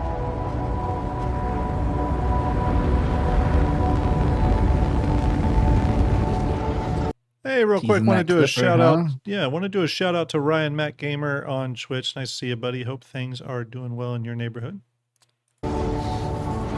Well, I could ramble on about There's the clipper. hopeful horizons. Yeah, he's a Chasing beauty. some So cool. distant I love it. dream.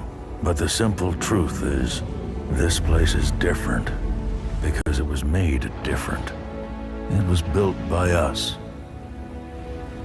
A people with one purpose, I guess. It's a cool transition. A purpose.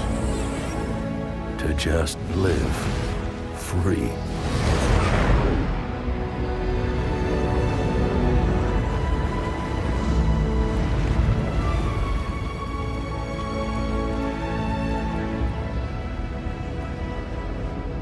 You see, no one hands this sort of life to you. They really outdid themselves with It's this worked Levski for, place. even It's fought pretty awesome. for, by us, and those who came I wasn't before us. expecting it to be so good.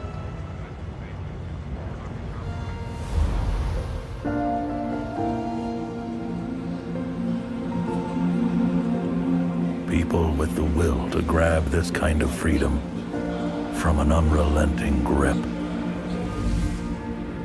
That's what I mean when I say this place was made. I don't mean the buildings or the rocks. Just look around. I was surprised to see the store that sells subscriber Items. subscriber store items. Yeah. Yeah. I thought that was kind of funny too. It ain't Love the polished. music. It sure as hell ain't pretty.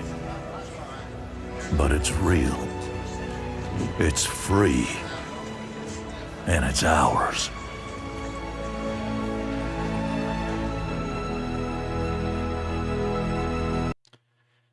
There we go. Let's talk about Nyx, shall we? I guess let's start with, and I'll just kind of mute this in the background a bit while we talk about it. I'll open it up to you first. Dusty, what's your thoughts on Nyx as a system? Where do you hope they're going with it? Anything you have to say about it? Yeah, as a system, it's definitely unique. The light blue sun or star, I guess the Nyx, makes everything have a blue hue to it, which is interesting, and really contrasts the red Vandul space in the background. I thought that was a good choice of color there. And then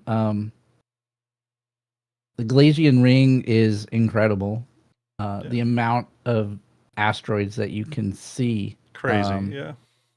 it is pretty mind blowing. The first time I went there, Levski is still a little laggy in the PU. I was hoping they would get it up, but this morning when I logged in my hangar, I was getting 50 to 70 frames a second. Okay. It was varying once my hangar was closed.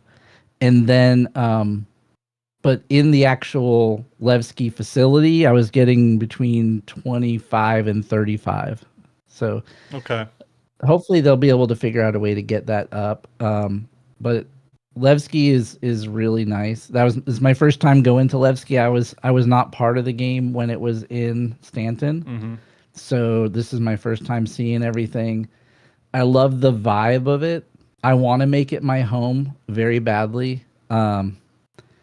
My challenge is I need 60 frames a second or higher for my videos, and so it would be difficult to record there because I'll be losing a lot of frames, and I can only generate so many post-production. Yeah.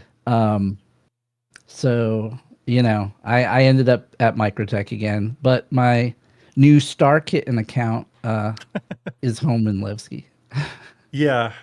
Yeah, I set Levski as my home, but I actually do wish I would have set it back in Stanton and just made it the place I visit.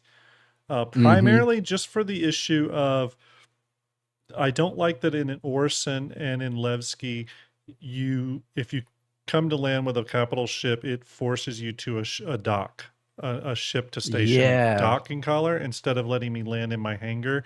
I really do hope CIG makes a fix for that soon. I think they just need to put an additional ATC call in there, the one that says docking collar or docking arm versus hangar. But yeah, with the color profile that you were discussing, really contrasts it a lot too with Pyro and Stanton. I know you mentioned the Vandal space off in the distance, but it's also just got a very different vibe than Stanton and Pyro. I too was sort of almost overwhelmed by the amount of asteroids in the Glacium ring. It almost felt like something that couldn't quite be done in games. You know what I mean? So yeah. It's and even I flew around in it today and it was still kind of amazing. You know what I mean?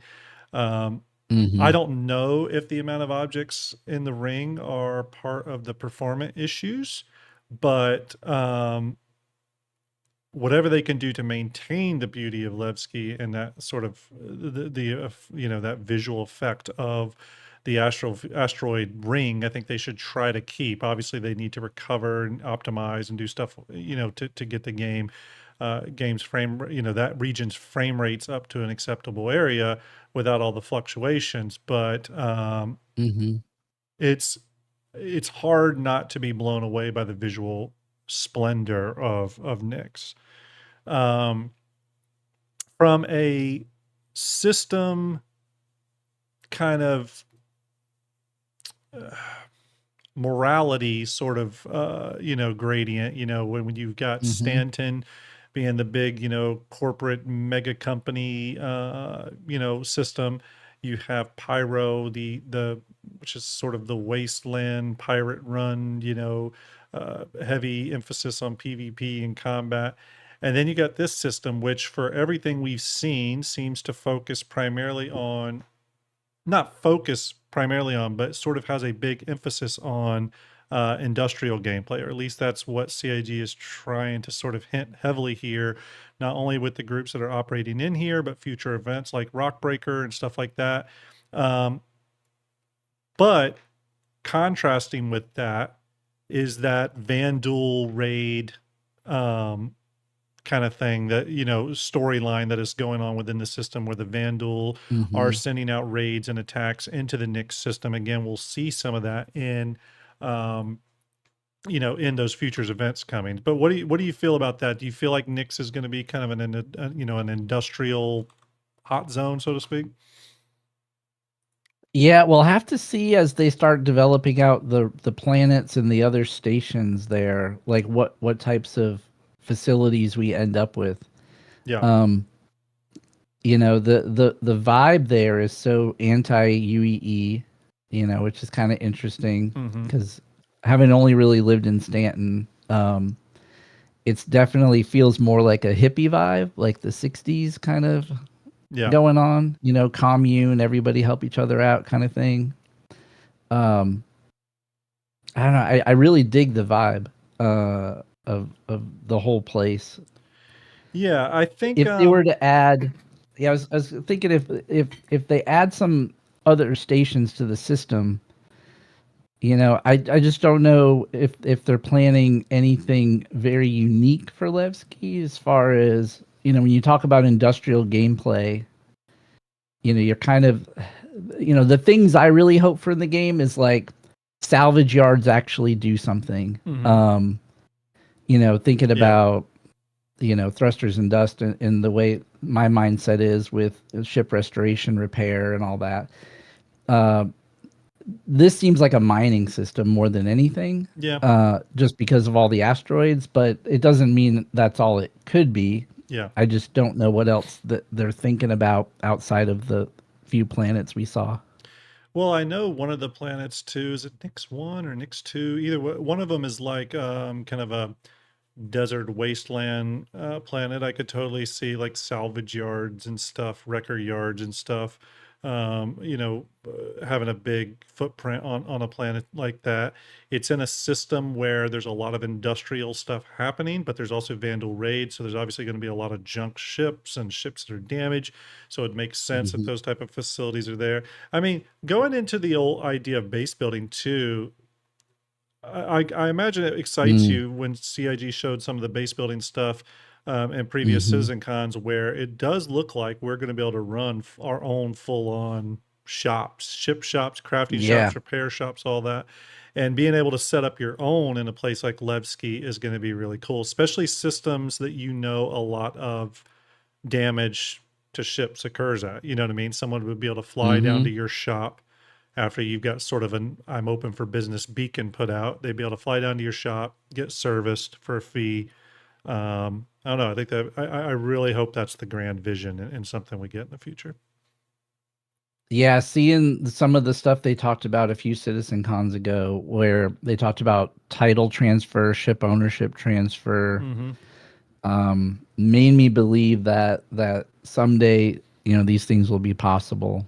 It's probably a long ways off, but it seems like it could be possible at some point. Well, and we've seen ship fabrication hangars and all that, and one of the things they directly said, and they didn't have to say this, they directly said you're going to be able to run your own ship shop. You can sell your craft and sell your own ships, right?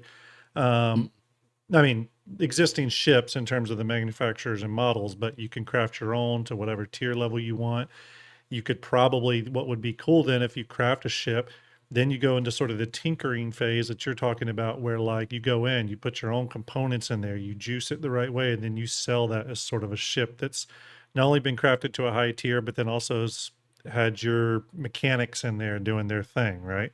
I think it'd be really cool. And Nyx definitely seems like the system to do stuff like that. And I guess my next question for you on the Nyx front would be, what do you hope to see out of it? I mean, where do they take Nyx? Because I think we could probably expect that next year we're going to get more of what we had this year in terms of like a content driven cycle, where I have heard it's going to be slowed down, not every month. So it's going to be more like every 2 months, but like I have heard that about every 2 months, we're going to get some more content. Do you see Nyx as like the natural place that is focused on next year as they build it out? Is that something you're excited about? Does that not interest you? Yeah, I definitely am excited for the new planet tech to make it into the game, to see what this looks like and how it performs. I feel like Nyx is where they're introducing Vandal, so I have a feeling most of the content we're going to get is going to be Vandal related and probably tied to the current storyline that they're doing. Right. I forgot the name of it, but you know what I'm talking about. Yeah.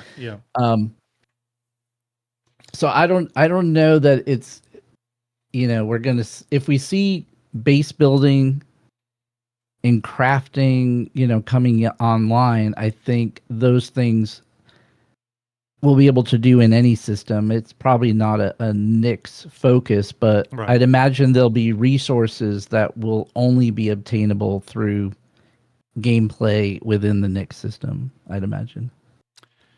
Yeah, I mean, I would expect with the large focus on mining that we're seeing in Nyx, I would expect Nyx to sort of be a hotbed for certain rare materials and stuff that that do play a role in the crafting gameplay loop, right? That are important to that role.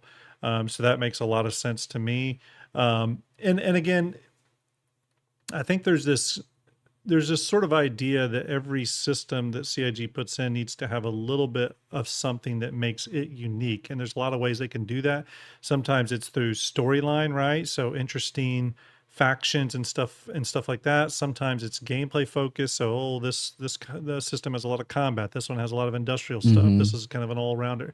But one thing we haven't seen yet, and I'll be really curious to see how it plays out, is those future guilds that CIG has told us about, right? That are going to be NPC driven factions, guilds, whatever you want to call them, that we're going to be able to do gameplay with and stuff. And it does make you wonder, where some of those guilds and stuff are going to be stationed, like where's going to be their home systems. And I could definitely see the industrial guild sort of being stationed out in Nyx. It's a system that's not lawless in terms of like you can just go out there and do anything, because an industrial operation would naturally want some, structure to the system. But yet it's rich in asteroids and stuff like that to mine. Salvaging operations, obviously, with other ships. I would think Nyx will eventually be a hotbed for siphoning and gas collecting and refining and stuff like that. So I again, not sure if they're going this direction with it, but I could really see them leaning into Nyx as is like the industrial system, right? Especially if Stanton is the system we start in, and that's that main story. Hey, Kavotha, hope you're well. If Stanton is the system that like the main storyline tutorial for new players starts in, then I could see Nyx being a place that we shoot for more the high-end industrial gameplay. So for example, with Pyro, they're going to do like the PvP in-game stuff there with the station and ground shield battles and stuff like that they're fighting over in Pyro. I think that they can define, and that's going to be a big part of Pyro's character. I think they could do the same thing with Nyx, where that's where, for example, maybe a lot of the big industrial events happen, or if CIG decides to do a big world event centered around industrial gameplay, it would most likely happen in Nyx. I think one of the things though that is not in the game yet that is going to fundamentally change the game is the blueprint system. Yeah. Because as you get crafting online and you start unlocking blueprints by earning reputation with all these various factions, I think that when you talk about all those different guilds that we saw on the chart, all the different factions and guilds and companies even were on there for earning reputation. Yeah. I think the primary driver of wanting to earn that reputation is going to be to earn the blueprints. Yeah. Yeah. Which because when you get a blueprint, you sort of learn it permanently. They're one of the biggest things that sort of build your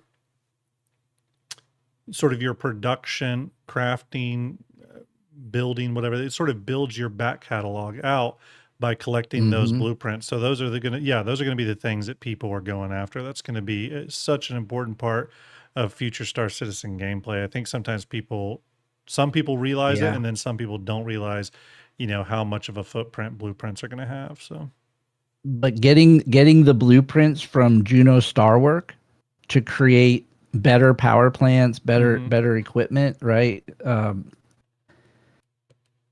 It just gets my brain buzzing thinking about all the custom components that you could end up with as subcomponents, like we were talking about earlier, come online, and then blueprints come online, and fabricating your own variations on great equipment already. If you're starting with a industrial grade A power supply or power plant, and then you're getting a blueprint that lets you upgrade that and make it even more unique.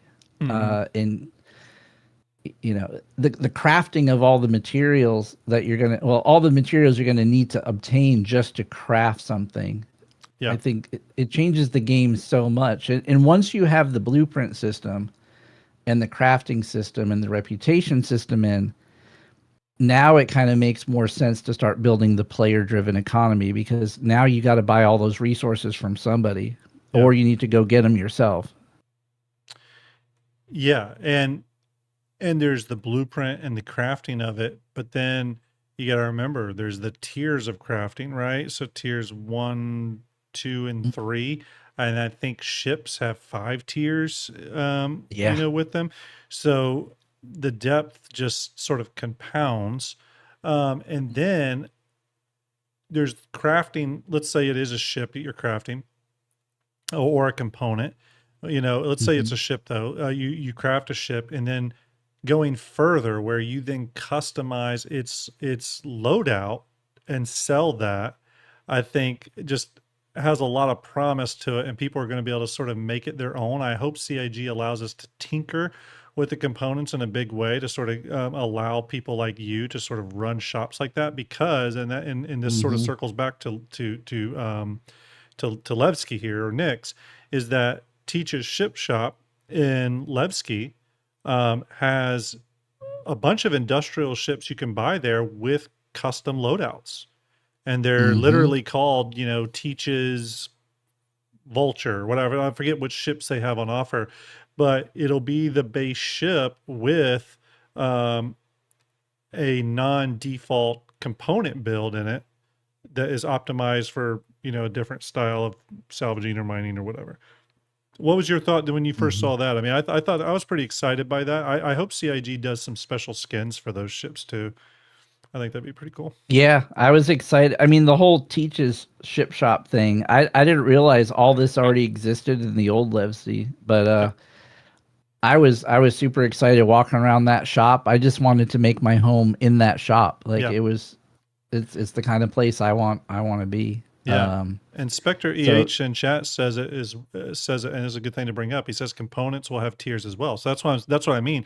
You might be that manufacturer that has a tier 5 ship with all tier 3 components. You know what I mean? Completely maxed out. Valisoft, thank you for the resubscribe. Appreciate that very much. Let's hit a few questions. We've got some questions that have built up. I want to start tackling some of those. Let's go ahead and get the I don't know if the bot is still working. Let me check. That may have stopped. So let's go ahead and hit some of the bot questions, and I'll try to grab any others that pop up. If I do miss your question, everyone, I do apologize here. But let me get back to this here. It says, let's start popping off some of these questions. Shizukai, hopefully I said that right. I have a question, please. I am on Twitch and YouTube, but can't have both audio playing because of latency issues. If I mute the Twitch and just listen to YouTube, I will know in YouTube if Twitch ticket. Yes, and you have a way to contact me. If you win a contest and you're in YouTube and don't hear the audio on Twitch, that's okay. You have like 2 days to get a hold of me about prizes, by the way. Okay. Platinum Sniper says, what is Art's org and are applications open? Yes, Art is part of the Luna Wolves. There may be someone in chat now. I'm pretty sure their applications are open. I don't want to speak for them, but you should be able to find them on the org page and probably get an application going if you're interested in joining them. Art is unfortunately not here. He's dealing with something. But yeah, that is the Luna Wolves. Platinum, let's see here. Let me go. Wolf says, how many PDCs does the Perseus have? 6. It has 6. Let's see here. Sorry, stand by, everybody. Okay. Okay, so some of the questions are duplicated. Stand by, everybody. All right, let me switch over to the main question thread here. Okay. John Chief says, when you do the Fleet Builders episode on Nick's station fight with the trench run, this is something someone was talking about recently. How many crew will we have to work around? So Fleet Builders, for those who don't know, is an old show that me and Ender used to do. We haven't done it in a long time. I am going to bring it back. Yeah, I am going to bring it back. I'm going to bring it back in a little bit of a different way, I think. Because Ender is dealing with life stuff. So we're going to bring it, I'm going to bring it back in a little bit of a different way, but same sort of kind of thing happening. So more info on that soon. I have started working on some of the graphics and setup for it though. So it is top of mind. Okay. Let me keep going here. Let me mark that one off. Iraq Seus says, Grim, do we have any information from CIG that there'll be a sale on the last day for all the deals as it is tradition, or will we be stiffed like they did at Invictus? I don't know. That's a good question. I don't know if C Daddy is in chat, but maybe C Daddy can chime in. I would assume on the last day of IAE, the grand finale, you will have the opportunity to pick up a lot of the same deals. I'm not 100% sure, though. I don't want you to go by my word on that because I'm not 100% sure. Not 100% sure on that one. Next question from Gin and Tonic says, how about that Warhammer armor set? You're talking about the one that that is one of those Epoch armor sets. Yeah, actually, what did you think about that, Dusty? Let's real quick on the subject of armor sets. How about you, as someone who likes industrial gameplay, especially like the salvage kind of stuff? Would you like to see some more salvage focused armor sets, and what would that look like? Yeah, I'd like to see more engineering focused armor sets. So, Okay. you know, a lot more pockets, a lot more attachments, tools, you know, visors that have lights on them that don't cover your whole face, you know, but still provide, you know, insight into what's happening with the components, you know, so when you're looking at your ship and you're trying to figure out what's going on, seeing like temperature readouts and some of the stuff you can see in the engineering panel from the tech preview, but being able to see it as an engineer on site that would without be so needing cool. a panel. Yeah. You know, that way you don't have to be at the panel. You don't have to have somebody telling you, hey, the shield generator's overheating. Run to the other side of the ship. You know, you might be able to get some sort of, I don't know, maybe have a duty pager or something. Yeah, I really love that idea. I hope CIG does something like that. Again, armor sets that tie into gameplay and it give you an advantage over someone doing it without that armor set on. I think would be really really cool. Yeah. Yeah, having real roles on the ship, you know, medics on the ship that have armor that gives them a unique ability. I think is a good gameplay thing, because then it gives everybody a value. Yeah. Right now, it's, you know, you go anywhere, you want the guys who know how to fight. You want the guys who are good in a turret. You want the guys who are great pilots. But everyone else doesn't, you know, necessarily matter so much in the gameplay right now. Right. But with where it's going with engineering, I'm hopeful that, you know, people like me will have more of a role in the verse. Yeah, I would love to see you know, more of the Starware stuff come on board. I don't know where CIG is with that. We haven't heard about it in a while. And a lot of that, if I remember correctly, was sort of centered around mixing and matching pieces to have effects on combat. But I would love for, you know, that to apply to non-combat gameplay loops as well. You know, salvage, mining, eventually base building, crafting, refining gameplay, all that kind of stuff. It'd be nice to see, you know, some sort of tie-ins like that. And what you were sort of speaking about, being able to see the, you know, look at a component, get sort of a HUD readout of some of its, some of the big things with it, I think would be really, really cool. So, all right. Let's see here. Moving on. Artroff says the Golem variant that has like the tank, and you think it was for fuel, maybe it's for salvage, since salvage has something similar. Okay, you were talking about the Golem concept image that I showed earlier, and you were saying that maybe it's actually not a tank for refining or refueling, but maybe it is a maybe it was originally the mining variant, just they had a different tank layout. So absolutely could be. All I was really showing with this is that they were playing with a lot of different form factors. You can see that here, a lot of different form factors here, and you would have to think that some of these had different roles to play. This one does look like a miner over here with this big arm, but obviously there was a cargo variant. Obviously there was variants with dual tanks.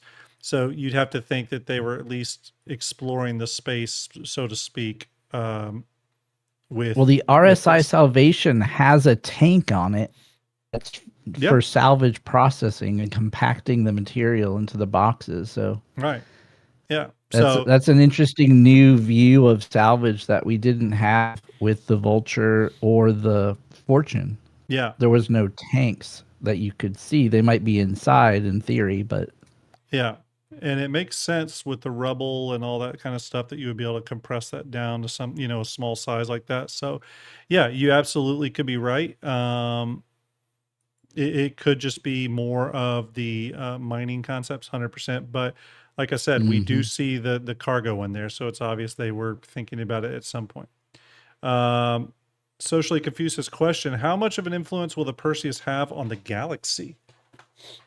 Do you want to take that one first? Any thoughts on that, or do you want me to go? I mean, the big thing with the galaxy is the modularity, which Yeah. the Perseus doesn't have. But I'd imagine the entire kit could be used to create most of what we're going to see in the galaxy. Yeah, and I think too that when you think about the kit, you need to think about common items. CIG's even talked about the kits in the past where the kits really allow them to put the real focus on the unique areas of the ship, right? And a lot of times those unique areas are tied to role, right?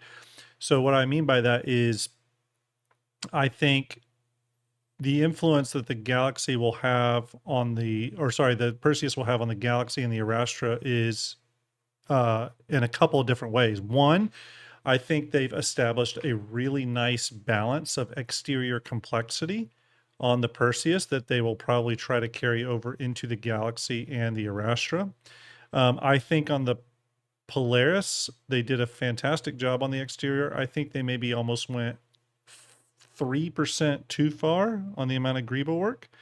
Now, I don't think so. A lot of people think so, but I could see the argument for pulling a little bit back. On the flip side, internally, when you walk through the Perseus, you could easily say what influence did the Zeus and the Polaris have on the Perseus, because you can see some of those items from those ships inside the Perseus. There's a couple of big kit pieces right away. The escape pods, some of the floor paneling. There's these grates that are on the walk around area of the cargo bay. Those are the same grates that are in the engineering area of the Polaris. So you see a lot of the parts and pieces from the Polaris, from the Zeus, etc., present in the Perseus. So you would expect those same parts and pieces to transfer over into the galaxy. And a lot of times the kit pieces are things you just don't think much about, and that's kind of the point. CIG doesn't want to think much about them. So it's things like handrails, stairs, wall panels, floor panels, lighting. It can The be decals too. I think a lot of the texture decals and things they put everywhere are probably in the kit. Yeah, decal kits. Weird things like parts and pieces from the landing gears. You know what I mean? While I don't think those are always one-to-one carryovers, they can take parts and pieces of them. So for example, the hydraulic pieces of the landing gear, they can move those over to the new ships, etc. So when you're thinking about the kits, don't think about really large things like the engine or the bridge canopy. Those are more unique to the ships. Think of more like the common use items that are present throughout. Shelves, chairs, you know what I mean? You'll see a lot of that stuff sort of carried through and through ships. Good question, though. Tibble says, can a Nova fit in the Perseus? So that's a question I asked early on. I think it could fit in if you could actually get it onto the lift. The problem is the Perseus sits too low for the Nova to drive underneath and get on the lift, if that makes sense. So the Perseus doesn't have enough landing gear clearance for the Nova to drive underneath it. Yeah. Another question here. Buddha Baka, it's a hell of a name, says, Grim, can you please settle a dispute? Okay, I answered that question earlier. It's about the Clipper's length. I'm pretty sure the Clipper is somewhere around, we looked it up, I want to say it was like 34 meters or 28 meters or somewhere. It's somewhere around in that neighborhood, I believe. Smarty says, will the paints only be available one time? So because I haven't bought the black paint for the Arastra, I'll never be able to buy it again. So you won't be able to buy... Oh, the Nocturne. Yeah, you won't be able to buy the Nocturne paint, this special paint. That paint... Those are just on the announcement, right, of the concept? Yeah. Like some of the paints are just the concept only, or do they resell them when the releases? No, the concept paints are concept sale only. They don't come back. Sort of like the Thundercloud paint for the Perseus. It was sold at concept, but it's not on sale right now. You can't buy it. It's a good looking paint too. So those concept paints, those are, you know, if a ship goes on concept sale and you really like it, try to pick up that paint if you want it. It is problematic for those of us that, for example, can't get something after the fact. It's a good example of this. I am a big fan of the Nautilus, and I really wanted the Nautilus Solstice, which is a special paint variant of the Nautilus that was only sold, I think it was only sold to concierge, and it was only sold during the concept. So it was even a little bit more hard to get. And I was able to find someone, Starlet, she had one in buybacks, and I was able to pay her for it and get it gifted to me. And I only say that to say that you can find that pretty frequently where someone will buy a ship or buy a paint for a ship at concept, a couple years go by and they melted the ship. They don't really use it, but they do still have the paint, or the paint is in buybacks. And if you're willing to pay them for it, they'll get it for you. So tap into your communities, talk to people. Some of those hard to get paints are still out there. I just got the Thundercloud paint the other day from someone as a kind of a thank you for helping out on some STARJUMP stuff. So it's very possible to get that stuff. You just got to tap into the wider community. There obviously is the gray market. You will overpay for that. I would say before tapping into the gray market, it's always good to tap into your friends first and your community in general, right?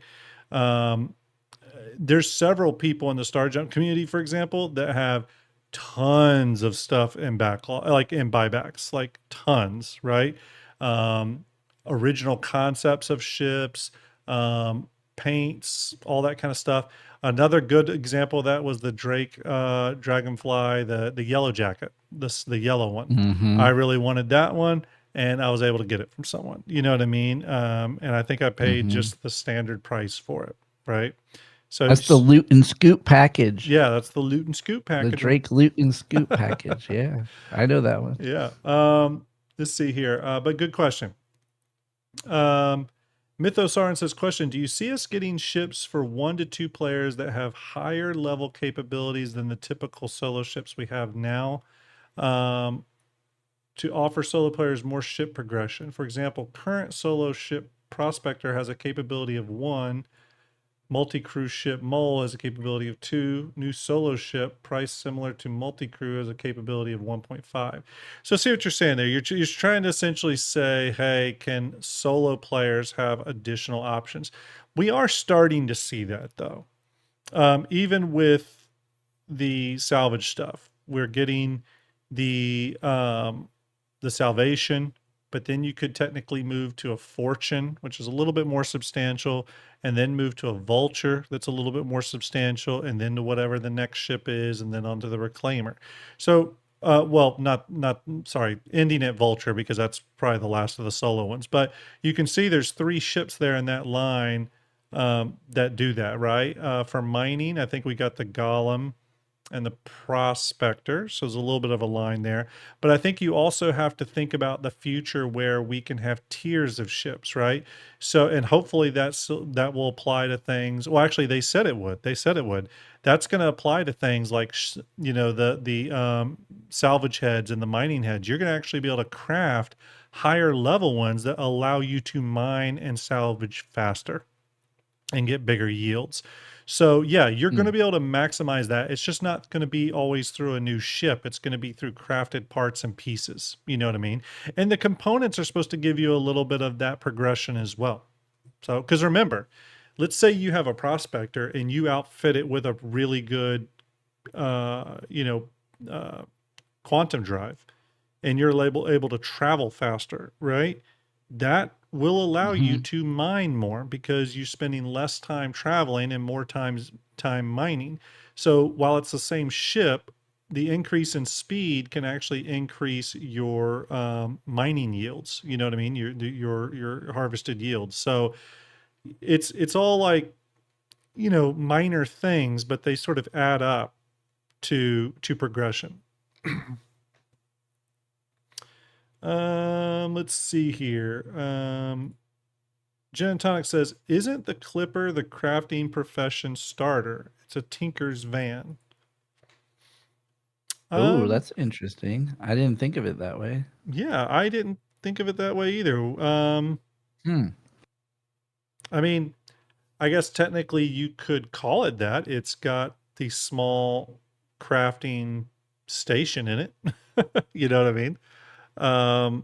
Yep. So technically, yes. I think it's probably just how you define it, ultimately. Maybe you can use it to make keys and drive around and help people get back in their ships when they get locked out. Maybe so, especially people with small ships. You fly around the Clipper, you land, you're able to craft a small component for them or some more relays or whatever, whatever it is, and boom, they're off to the races. So could it be a crafting starter? Yeah, I think that's a viable description of the ship. I wouldn't argue with that. How does that impact the Fortune and the Vulture? Like thinking about those also have crafting in them. Does the crafting on those ships grow over time as new blueprints come in the game, or is that locked down to just I think they RMC grow, canisters? No, I think they grow, but only to the size items they can deal with. So those smaller, multi-tool size things, that's what they can craft. Whereas the crafting station inside the Clipper is big enough for a component to be crafted in. You know what I mean? So it's actually a pretty big crafter. So I think that's what you'll see. There's a sort of a size thing going on there. Who did we just get rated by? Yurito. Hopefully I said that right, dude. Sorry. Rated with a party of 3 viewers. I'm going to give you the double salute. Thank you very much, my friend, for the raid. I appreciate you. Thanks for sending your community over here and coming to hang out. I really appreciate it. 1 second. But thank you very much for that raid. I appreciate it. Hope you had a good time doing whatever you were doing over on your channel. It says greetings from Colombia. Nice to see. Hope things are well down in Colombia. Thanks for joining us, hanging out here with Dusty. We are doing a giveaway right now. If you're over on YouTube, there is a link pinned to the top of the YouTube chat. It takes you to my new player guide video. Just go over there, leave a comment. It could just be a single word. Hi, hello, how are you? Leave a comment there. If you're over on Twitch, all you got to do is !ticket, and that'll get you in to win an RSI Salvation Starter Pack. Okay, RSI Salvation Starter Pack. So get in on that while you can. Let me go back to this. What were we discussing? Oh, we're back to questions. Let me swing back over to questions here. I think we're touching on whether or not the Vulture or the Fortune will get additional crafting.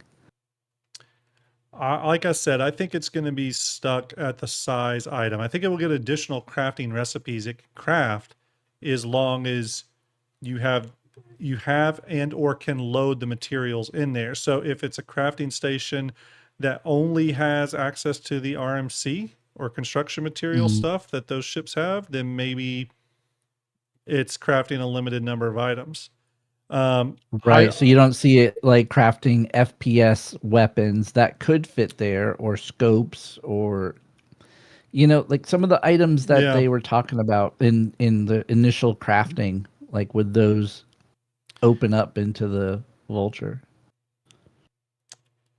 You know, I think I would say no. I hope they don't. I think those crafting stations are more single purpose crafting stations that tie directly into that resource in some way. I'm fine with those ships having a limited crafting ability, while proper crafting ships, and I would probably put the Clipper in this category, proper crafting ships with bigger crafting stations are able to do things like components and guns and weapons and all that kind of stuff we expect from it. It's a tricky one, but that's kind of what I'm thinking. What about you? What do you feel like they should do? Yeah, when I look at the crafting that they implemented there, like I never understood the crafting the multi-tool. Yeah. Because I feel like that's probably needs more parts than what comes out of the RMC and the construction material. Mm-hmm. But the canisters kind of make sense, to make the canisters of RMC or boxes of construction materials. But I have a feeling like the ingredients list is going to get way bigger and way more complex soon, because even when you're salvaging with the Vulture or the Fortune, you're probably going to get more materials than we have today, and maybe different qualities of material depending on other factors that we don't know about yet. Yeah, that makes sense, and I think that's the logical place for them to take it. What we don't, we got the briefest when CIG went over the when CIG went over the crafting stuff at CitizenCon, they really kind of left it more about, hey, this is a crafting station. You craft stuff in it. You'll put ingredients in it, but they didn't really deep dive they didn't go into any of the information regarding the size of crafting machines. Like, is there differences between small, medium, and large over just their size? You know what I mean? Like, can different crafting machines craft different type of things, for example, or is a crafting machine a crafting machine? And what I mean by that is, like, can any crafting machine craft guns, or is it only certain kinds? Can any crafting machine craft components, or is it certain kinds? Like, how much depth is there to the crafting machine type? Then you have to start asking other things, like, are there limitations? Are bespoke, I'm going to use that word, bespoke crafting stations like we see on the Vulture, is that locked to certain flagged items that it can craft, versus a crafting machine that you put on a ship? Because we do know you're going to be able to put crafting machines on ships, like any ship in the cargo hold. At least that's what they kind of talked about when they showed putting a crafting station in the base buildings. You could kind of put them in whatever building you want. I think it's obviously going to pull from the power grid. You're going to lose some of that cargo grid space, but which one of those has limitations? Do they have limitations? So there's still a lot of questions there on the crafting machines that we don't have yet. I do know that, isn't it on the tech preview or something soon, we're supposed to get crafting for like FPS weapons and stuff. Yeah. And we'll start to be able to feel out what crafting is like, what it looks like, and that'll give us a good sense of CIG's vision for it, maybe. NYARG, thank you for that subscription via Prime. Appreciate that. Thank you. Go to the next question here. Fenrir says, do you think as the game progresses, we'll see similar ships quantum ranges? Sorry, let me restart. Do you think as the game progresses, we'll see smaller ships quantum ranges significantly reduced or removed altogether to facilitate the functionality for carrier vessels and refuelers? I'm going to hand that one over to you, Dusty. What do you think? I definitely would like to see that, only because I feel like you need to have a much bigger ship with a much bigger fuel tank for quantum fuel to travel far. You know, you look at exploration ships like the Carrack. It seems odd that you could pretty much do the same thing in a Pisces, which is the shuttle that sits in the Carrack. You know, so I don't know if they'll ever do it, but I think it gives every ship more meaning when each ship has a unique role. Yeah. What do you think the ranges should be for like a lighter medium fighter? What do you think? What do you think the happy medium for range there would be? That's a tough one. Yeah. Only because on Star Wars, I saw Luke take his X-wing to Dagobah. Right, yeah. And that to me was very strange. Even as a kid watching Star Wars, I thought that was like, how did he do that? It's too far. Where's the, you know, I was confused by the fuel. Right, right. Yeah, like the Cutter Rambler, right? Like that is got a great long range fuel tank, but it's designed to have that. So maybe it can jump around. The question is, do you need quantum to get around a system? It seems like you do, right? Between planets in a system, you need to quantum jump because the distance is too great. But system to system, you have to go through a wormhole, right? You got to go through a jump point and get through to the other system. There's no way to quantum system to system. Yeah. With your own ship power. Right. And I think that's where it's a little different because in Star Wars, for example, you can quantum system to system, right? Mm-hmm. Think so, yeah. Yeah. I mean, it seems like it. Yeah, it's a tricky balance because there's these limitations being put on what are probably the most popular ship class in Star Citizen, which is the small to medium fighter. You know what I mean? Kind of size. And I don't mean just fighters, but small to medium ships. You know what I mean? Those anything from extra small, small, medium. So there's this idea like where you're putting limitations there, and what do those limitations look like in order to give value to other ships, and albeit ships that probably have a pretty limited usage, right? You know, carrier ships in terms of like there's not everyone's going to be flying a carrier ship around all the time. So it's a really tricky balance. I'm curious where CIG will land with it. I personally do think carriers need to be made useful.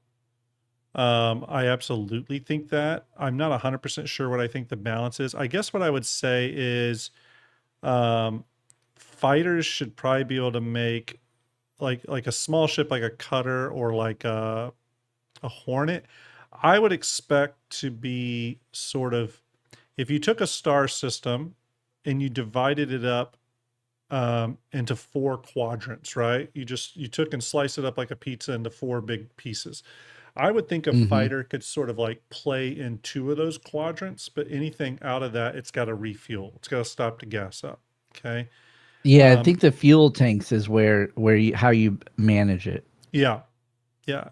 And so that would be for that size. I think, and there'd be some overlap because some small ships might have extra large fuel tanks, whatever. So there'd be some overlap in gray areas. But I think medium ships should be able to kind of do a system, like one system. I think large ships and up should be able to do, multi-systems. So maybe large ships can go across Stanton and across Nix. And then, and I'm being very generalizing here, by the way. Obviously, there would be a lot of edge cases, but then like big capitals, like Idris's, Kraken's, Pioneer, stuff like that, I would expect to have the fuel reserves that could take them across multiple systems. You know what I mean?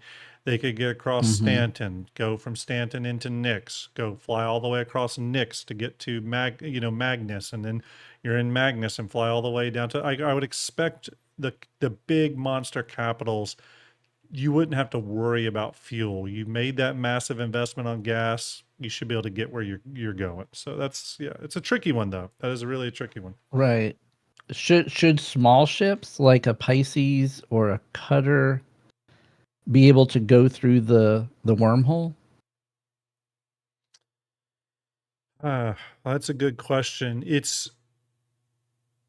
Here's what I was hoping CIG was going to do, but they didn't go this route. They might still, because they've still talked a little bit about it, but what I was hoping CIG would do is back when the quantum jump tunnels had the big rings, the big jump gates, I was hoping those were wormholes that were stabilized by those gates and that any size ship could go through those because they're stabilized, they're safe.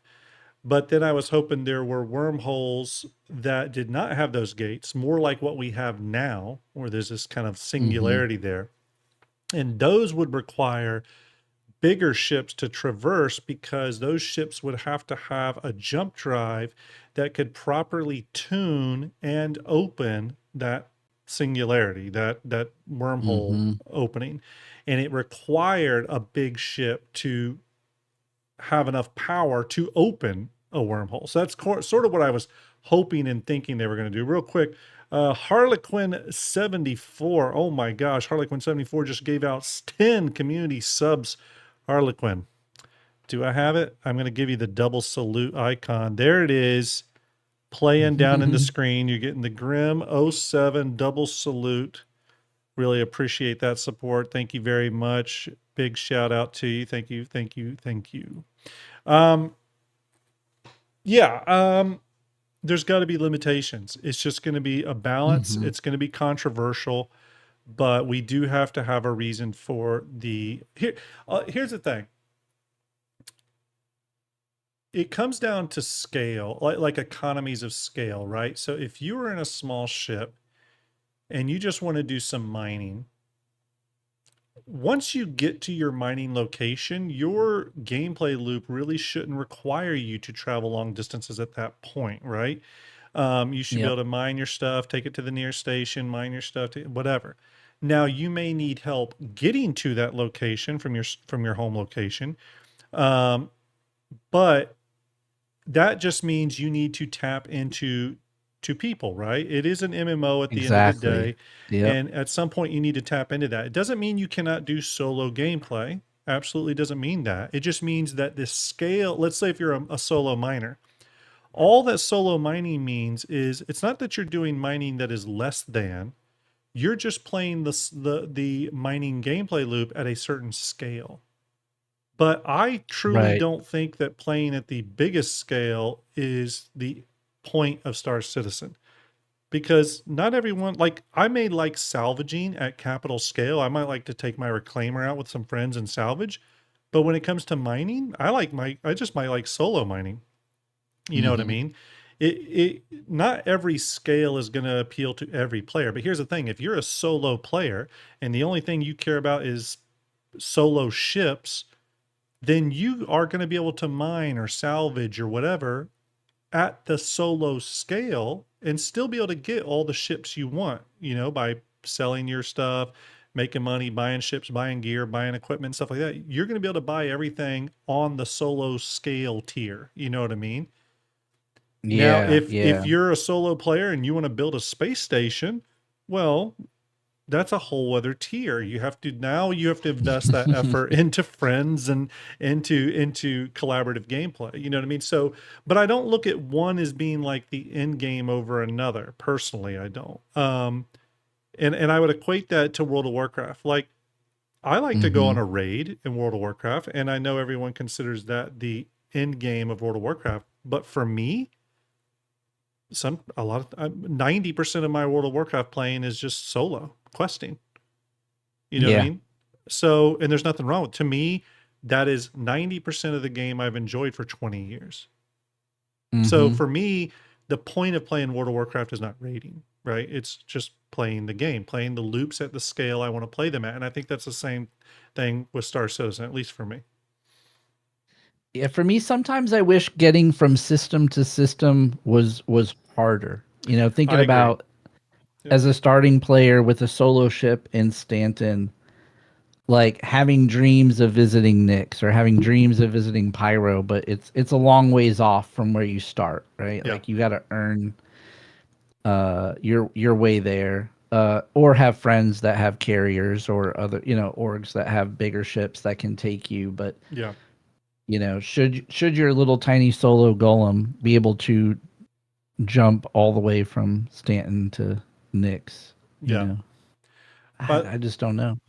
by I the mean, way, it needs to now, but Mhm. eventually.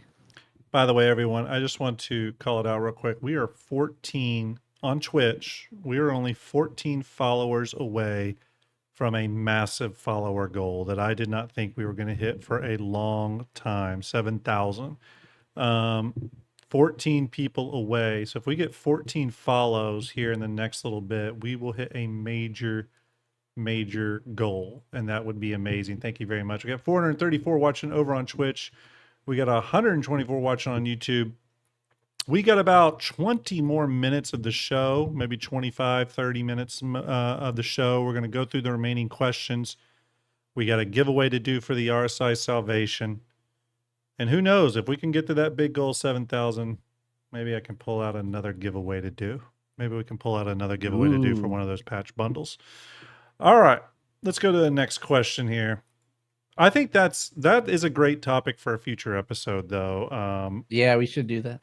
What should they do about traversal and Star Citizen? Not just planet to planet, but how hard is going through those quantum jump tunnels, like you said, going system to system, etc. And there's a lot that goes into that, from fuel to ship distance, and even things like pyro with the solar flares, which hopefully come back at some point. So essentially environmental hazards, right? I do think on just a planetary, from a planetary perspective, there's probably going to be planets that have acidic atmospheres and stuff that if you're flying down there in a ship that does not have really good shields, possibly even redundant shields, or is really sturdy, it's very possible that that ship has a shorter time, integrity time in those planets' atmospheres versus other ships. So there's a lot of ways in which CIG could make certain ships useful for certain environments that go beyond just distance traveled. It just whether they're going to do that or not. So, not even good at stuff. It's a hell of a name. Says, question: do you think CIG is moving the economy towards other player-driven economies like Star Wars Galaxies or EVE Online? A Star Wars Galaxy approach would be pretty awesome. Dusty, do you have any experience in Star Wars Galaxy or EVE, and can you comment on that? I've dabbled in each, but I totally agree that we should have a player-driven economy at its heart. Yeah. And I don't know if that's the direction they're going. I haven't. Maybe you've heard something over the years. I don't know if that's the plan for Star Citizen or if it's NPC driven. Yeah. I think crafting will tell. Like, I think after crafting gets into the system and social tools get into the system, maybe that's the next evolution. I think what CIG is probably going to do, and I've heard various things over the years, what I think they're going to do, though, is that I think their intent is for it to be an NPC-driven player economy, because I think they want the control. What I think is going to happen organically is that players are going to sort of wrestle control from the NPC-driven economy, and sort of by through pure brute gameplay and market manipulation are going to sort of hijack the economy, make it our own. And what I think CIG is going to do is use the NPC side of the economy to course correct if things are going in a direction they don't like. You know what I mean? They'll use the NPC driven economy side of things to push situations and factors that alter the economy in ways to possibly correct it or send it into areas that maybe affect future gameplay. So for example, and they've already done some of this already, and I'm not a big fan of it, although I do know people that did really good during these events. Events like Supply or Die and stuff like that, where there were market shortages, but the shortages were really just dictated by low levels being set at the stations of certain commodities. It did feel really artificial and didn't feel good. And you saw people doing silly things like gaming the system where they would just line up at the kiosks all trying to buy stuff, where I think a player-driven economy allows players to meet that level of demand. You know what I mean? If there's I think go ahead. I was gonna say to Wrecker's point in the comments, you could say we already have one because people are finding stuff and selling it to other players, like weapons and components and things, building up an inventory and then selling them to others using websites to help facilitate that, like UX Corp. When I talk about a player-driven economy, to me, this lives in game. Similar to WoW's auction house or, like in other games where you actually can market your stuff, put it out there, and anybody could go to another facility to purchase it and have it delivered to their freight elevator or their hangar without having to physically know who the other person is or have communication with that person. Right, which gives you the ability to, for example, if you've just massively bulked up on one commodity, that gives you the ability to price it low and undercut your competition. You know what I mean? And allows you to sort of play that part of the marketplace gameplay. That 100%. I mean, you just mentioned the auction house thing, and wow, I mean, that is one of the biggest things I hope CIG talks about at some point is, are we getting some sort of auction house system? I 100% think they could do that and should do that. I mean, I think it's core to an MMO, to be quite honest with you.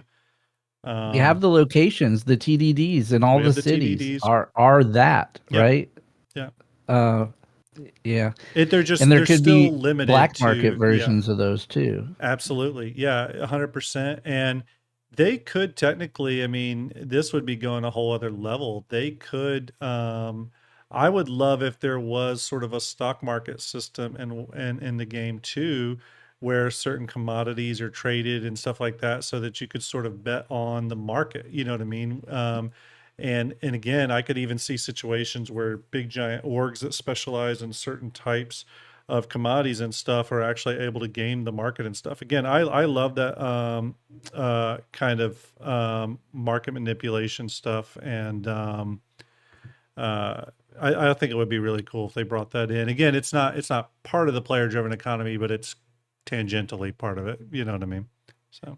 And I think that was one of the magical things for me when I started playing World of Warcraft was I remember going fishing for oily blackmouths and then selling them in the auction house and making money and realizing I didn't have to do quests. I didn't have to do anything else. I could make my own way and make my own money without needing to play the game the way you would think to play the game, like go down all the quest lines, right? You could literally have a trade and make stuff, sell stuff. Yeah. And with crafting and the idea of being able to produce higher tier goods, and then you can sell them in your own shop like they talked about, but having a more centralized way to deliver all of that stuff to like the UEE Trade Federation is a special station where it's massive warehouses and everyone brings all their stuff there. And if you want to buy stuff, you go there to get it, in bulk or something. Yeah. Could be interesting. Yeah, absolutely could. I know someone in chat said, Kaylan says an auction house is really ambitious for a game that has no basic player-to-player trade function. Well, the auction house would facilitate that. And you are right. We have barely the basics of any sort of trade system, with the ability to trade or send money back and forth. But we do know, because CIG has talked about it, that they are thinking about and developing a way to sell goods, right? With the maglock system, being able to set up store, being able to put out beacons for that. What we have not heard much about, though, are things like escrow services and stuff that allow people to safely buy items and whatnot. So we'll have to see where CIG does that. But I fully agree with you, Kaylin, that they could go much, much further with that. I just think in this day and age, you're making a MMO that you want to have a wide appeal. I do think there's some things you have to do, and I do think an auction house, or call it whatever you want, but an auction house type system is something that is needed. So. And it's about prioritization too. They've got their roadmap and they're working on their highest priority stuff. And but social tools are there, crafting and blueprints are there. So like I said, I think it's a natural evolution once those systems are in place to build that next layer. Yeah. Another question here says, not even good enough, says, do you think CIG is moving the economy up? We answered that one, sorry. Titan Hunter says, is there any way this IE will come with an Arastra war bond? Like a war bond CCU upgrade? No, I think we would have seen it by now if there was. So no, I don't think so. Today's RSI day, right? Yeah, that's RSI day. So yeah, no, I don't think so.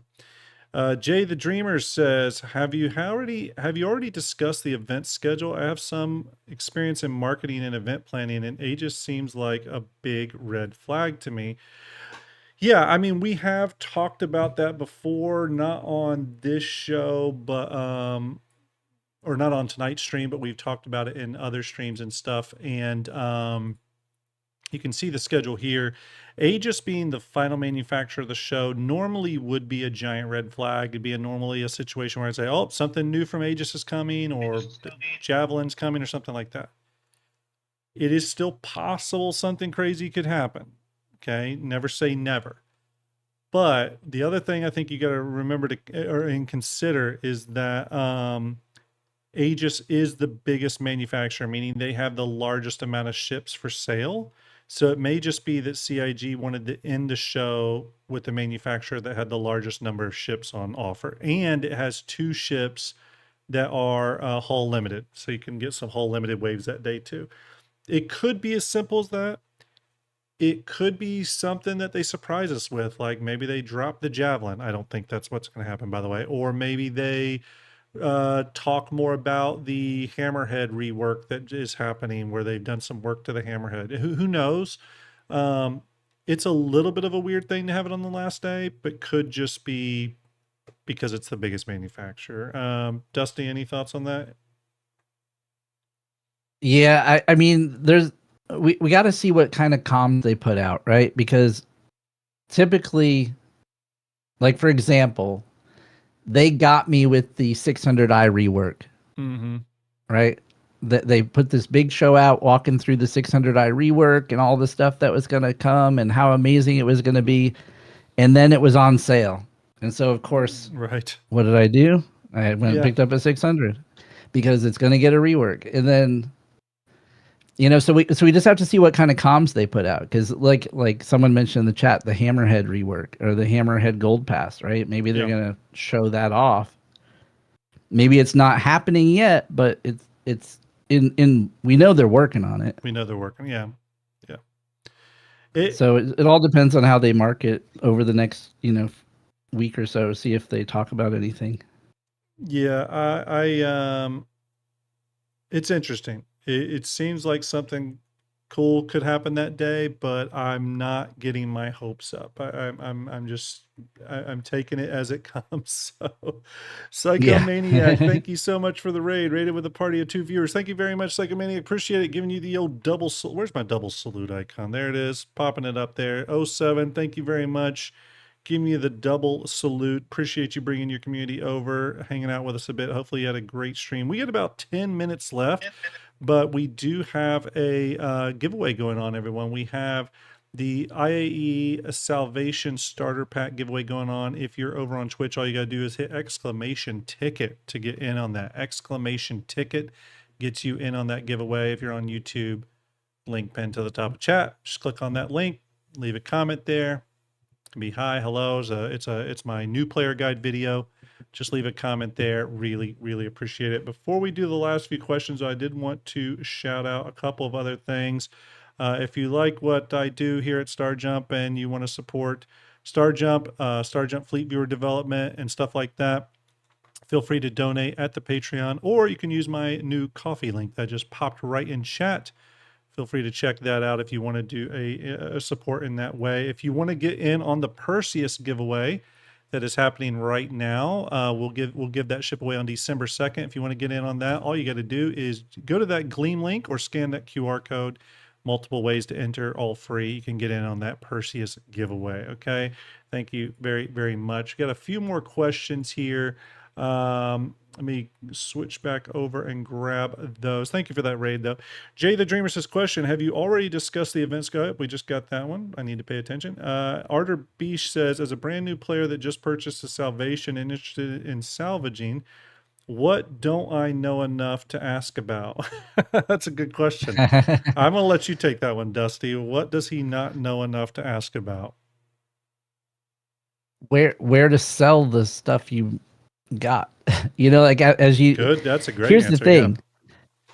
Like as a brand new player, due to a Star Kitten Drake hover bike, I spawned in Nyx on my brand new account with my brand new RSI Salvation, and I flew out and opened up the contracts on the Mobiglass to see what I could do with this thing, and there was no salvage missions. Yeah.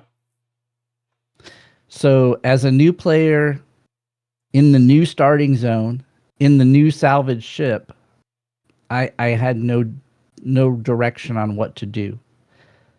So depending on where you started, you could find salvage missions, in which case go salvage those ships, break them down, collect the materials, but then you need to sell that somewhere to actually make money from it. And so, I would say that's probably a question that you're not thinking of. Yeah, I agree. I think that's a great answer, actually. Fantastic answer. Let's see here. Boop, boop, boop, boop. Our last question, everybody. Altzilla, our good buddy Altzilla, says, question, I was walking through the Clipper and saw a few interactive places in the crew area for what appears to be hanging pictures. Did you see that? I have not seen that, but there are ships you can do that. The Intrepid, you can actually hang a poster inside the Intrepid. I think it's only on one wall. But yeah, there is a little bit of that. Are you excited for the Clipper, Dusty? Oh yeah, I'm so pumped for the Clipper. I think it's the most exciting ship coming for me personally. Yeah, I would agree. It's the one that I am kind of most excited about. Only and not because the Perseus is not, it's just the Clipper is so odd, and again, having a crafting station in it, super, super cool. So yeah, I'm really, really excited about it. Everyone, it's time to do a Salvation starter giveaway. Salvation starter pack giveaway. Okay. Let's go ahead and queue up a few things here. If you're over on YouTube, I'm going to be pulling a name from that video. Let me go ahead and plug in that video. Stand by. This is the video link. Let me plug that in here. It is that new player guide video. Again, if you haven't seen it already, I did do a 6-part new player guide. Make sure you check that. Use my referral code, share it with your friends, all that kind of good stuff. I'm going to go ahead and set this to same time. We're starting it at 6 p.m. today, which is when our stream started. And I'm going to be pulling a random comment. I'm going to pull that person's name, put it in the random wheel of names, and then we will draw the Twitch ticket, which you do by exclamation ticket. Okay. If you win, you have 2 days to reach out to me and claim your prize. Otherwise, it will go to the runner-up. Okay. So you have 2 days to claim your prize. You do need to contact me through Discord, okay? You need to DM me through Discord. Hopefully that's clear. You have 2 days to DM me through Discord. Okay, here we go. Going to pick a random comment on the YouTube random comment picker. Good luck, everyone. The shark is hunting. The shark is hunting. And it's Max Trini 4398. Max Trini, congratulations. Let me put your name in the random wheel of names, which is right here. You are now in the random wheel of names. Congratulations. The next thing I'm going to do is I'm going to bring over Stream Elements, which is where we've been collecting tickets. We have 430 entrants, 1,684 tickets purchased. All I'm going to say is good luck. Okay, we're going to be closing the giveaway in about 10 seconds. Exclamation ticket to get in on that. Give everyone just a few more minutes. Again, this is for the RSI Salvager, the Salvation. Okay, here we go. Going to close it out in 10, 9, 8, 7, 6, 5, 4, 3, 2, and 3. No, of course, 1. Here we go. Closing the giveaway. Here we go. There it is. Okay, we've closed it. That's it, everyone. That was a long time to have the giveaway up. Hopefully you got in there. All right, we're going to draw a winner here live on stream. Good luck to all of you that entered. 1,746 tickets purchased. Holy moly. Amazing. Here we go. Drawing a winner in 3, 2, 1. The winner is Sergeant Perry. Sergeant Perry, are you in chat? Sergeant Perry, are you in chat? Chime in if you're in chat, Sergeant Perry. I know you were watching earlier. Sergeant Perry, are you in chat? It's okay. You have a couple days to claim the prize if you are not in chat right this second. Oh, there's Sergeant Perry right there. I see him in chat. Congrats, congrats. All right, I got your names in the giant wheel of names. It is Max Trini 4398 and Sergeant Perry. All you have to do, whoever it lands on, is you need to reach out to me via Discord. Be advised, I probably will not gift this ship until tomorrow. Okay, you'll probably get it tomorrow, but it will go out. Okay, so here we go. Going to spin the wheel in 3, 2, 1. Good luck, everyone. Good luck.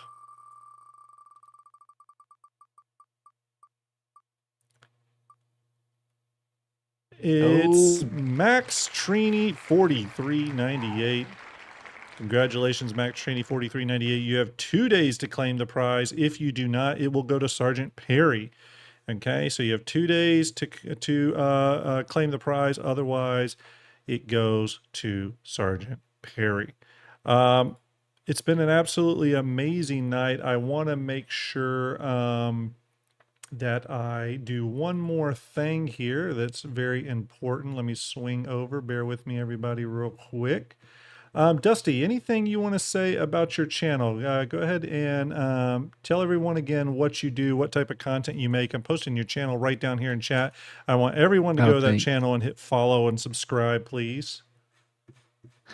Hey, I'm Dusty Star from Thrusters and Dust, and I make factory service manuals for Star Citizen ships. So you can head over to our Patreon and download manuals. I also got a bunch of new posters up there. They're blueprint posters, so check them out.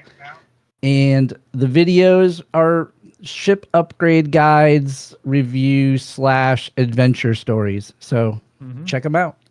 Very cool. Very cool. Yeah, I have to say, dude, thanks for coming on tonight. It's been a hell of a lot of fun. Everyone, do not forget. It's awesome. Do not forget to get in on that Perseus giveaway December 2nd. So that's coming really quickly. You don't want to miss out on that. So get in on that if you are interested. Okay. So YouTube, thank you for hanging out tonight. I'm sorry I did not get the notification for this episode out until way late. I'm going to fix that for next time. That was a major mistake. Those of you on Twitch, I'm going to send you over to a good buddy, and I hope you will give him a little bit of that StarJump love. He's an awesome dude. I'm going to be sending you over to King Chaos. Okay, I'm going to send you over to King Chaos. Give him a little hello, say hi, all that kind of good stuff. Have a great rest of your IAE. I will see you all on Drake Night, where I will be giving away a Drake Clipper. Drake Clipper will be given away, okay? See you all then. Talk to you soon. Dusty, appreciate you as always, bud. Yeah, thanks for having me. Okay. It's a great time. Everyone, enjoy the rest of your IAE. Have a great night. Do a kind thing for a stranger, as we always say here at StarJump. Sending you over to King Chaos now. Good night, everyone.